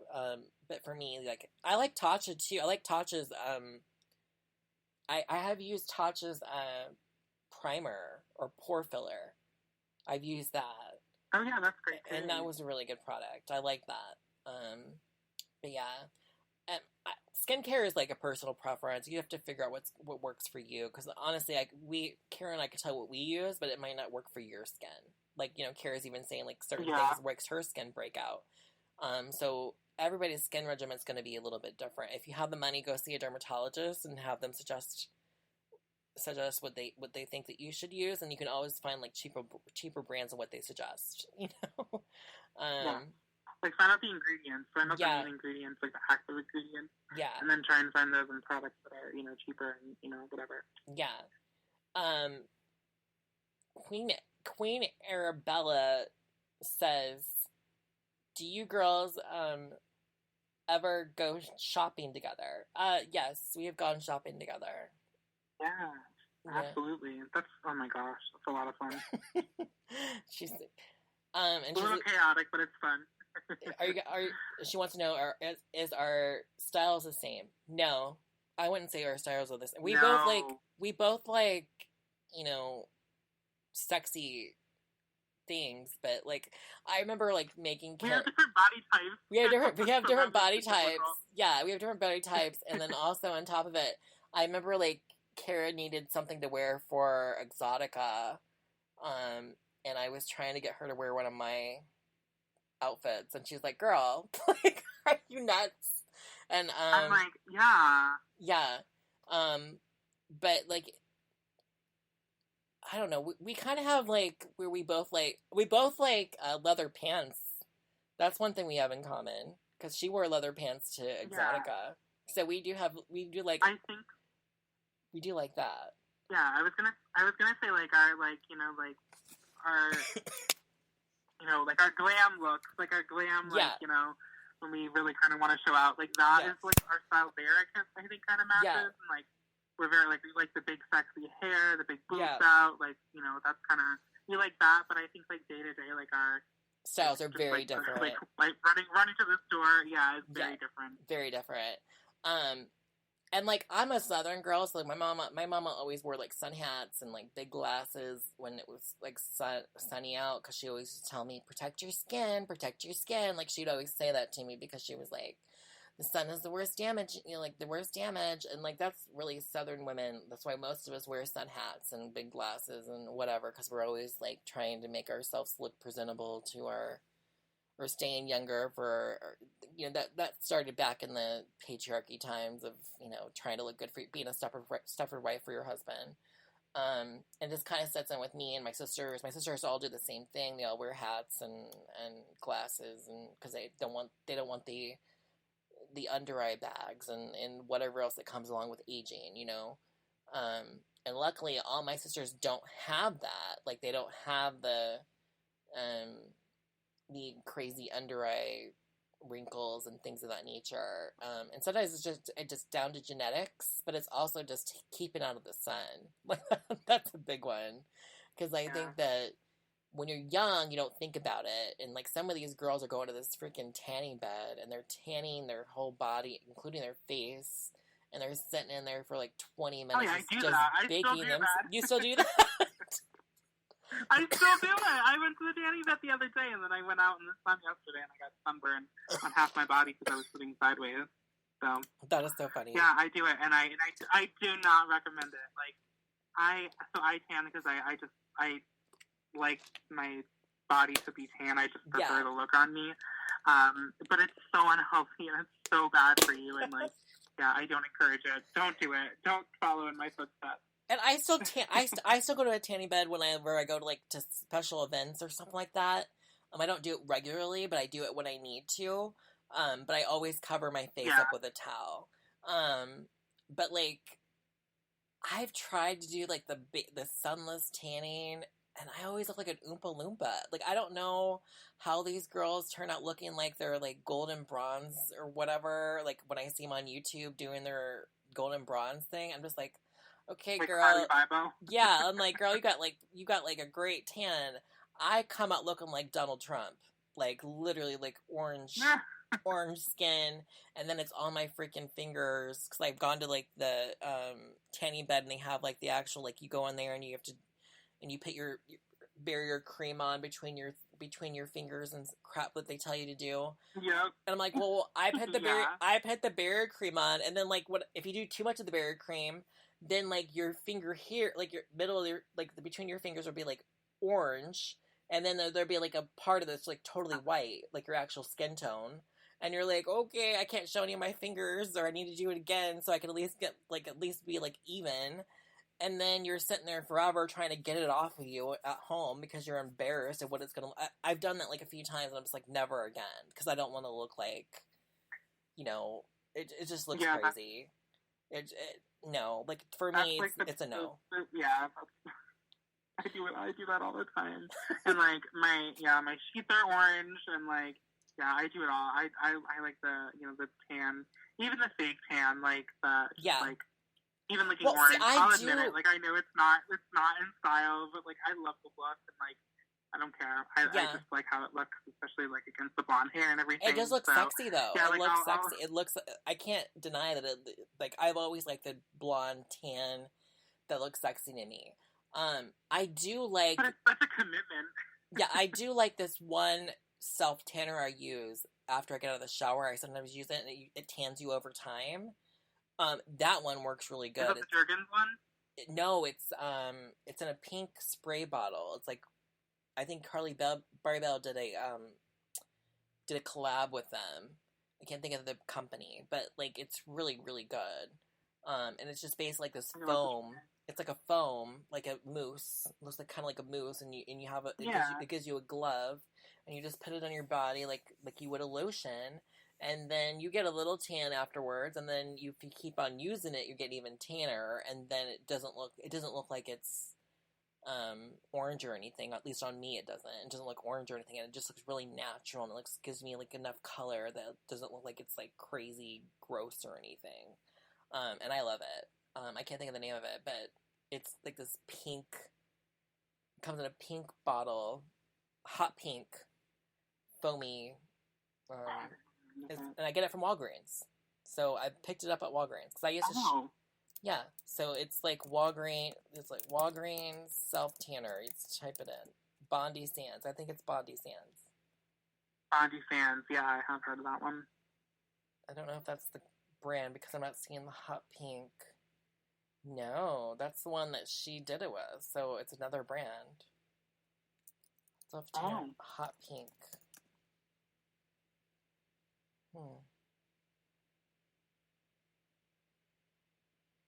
Oh, it's too tan to give a tan. Too tan to give a damn. It's called B Tan. B.tan. That's the brand. It's so good. It's the foam version. I love it. It comes in a hot pink bottle, hot pink like metal looking aerosol looking bottle, and it's just amazing. It's so good. I recommend it.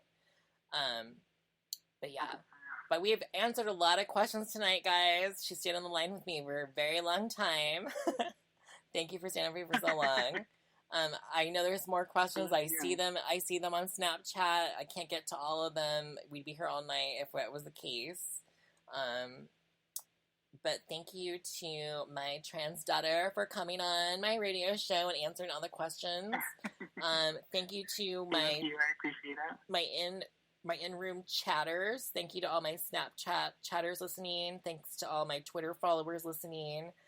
You can follow Karalynn at... my Twitter is Karalynn XXX, and my Instagram is PS Karalynn. And her OnlyFans is Karalynn XXX. Yes. Yeah, thank you. Give her a tip, guys. Pay her up. Give her some money, honey. I'm moving. I'm moving soon. I'm getting a new place. So help a girl out. Help the girl out. Thank you so much, Kelly. I appreciate it. All right. I love you, and I will talk to you soon. Thanks for doing my show. All right. Thank you. I love you. I'll talk to you soon. All right. Bye. Bye. All right, guys. Thank you for joining my show tonight. I'm going to wrap it up from here. Next week, we will be talking about sex. Lots of sex, lots of dating questions will be answered next week because I've been getting a lot of those requests in again. So we're going to be doing that next week. I hope you guys enjoyed tonight. I did do an extra long show. I did an extra long show last time. I want these talks, like I said, to be organic. And I want to just sit there and shoot the breeze. And it gives people something to listen to for a while if they're bored or if they want to just listen to my voice. They want to be close to me. Whatever. But yeah. I will see everyone next Thursday at 9 o'clock. Love you so much and be safe and love yourself.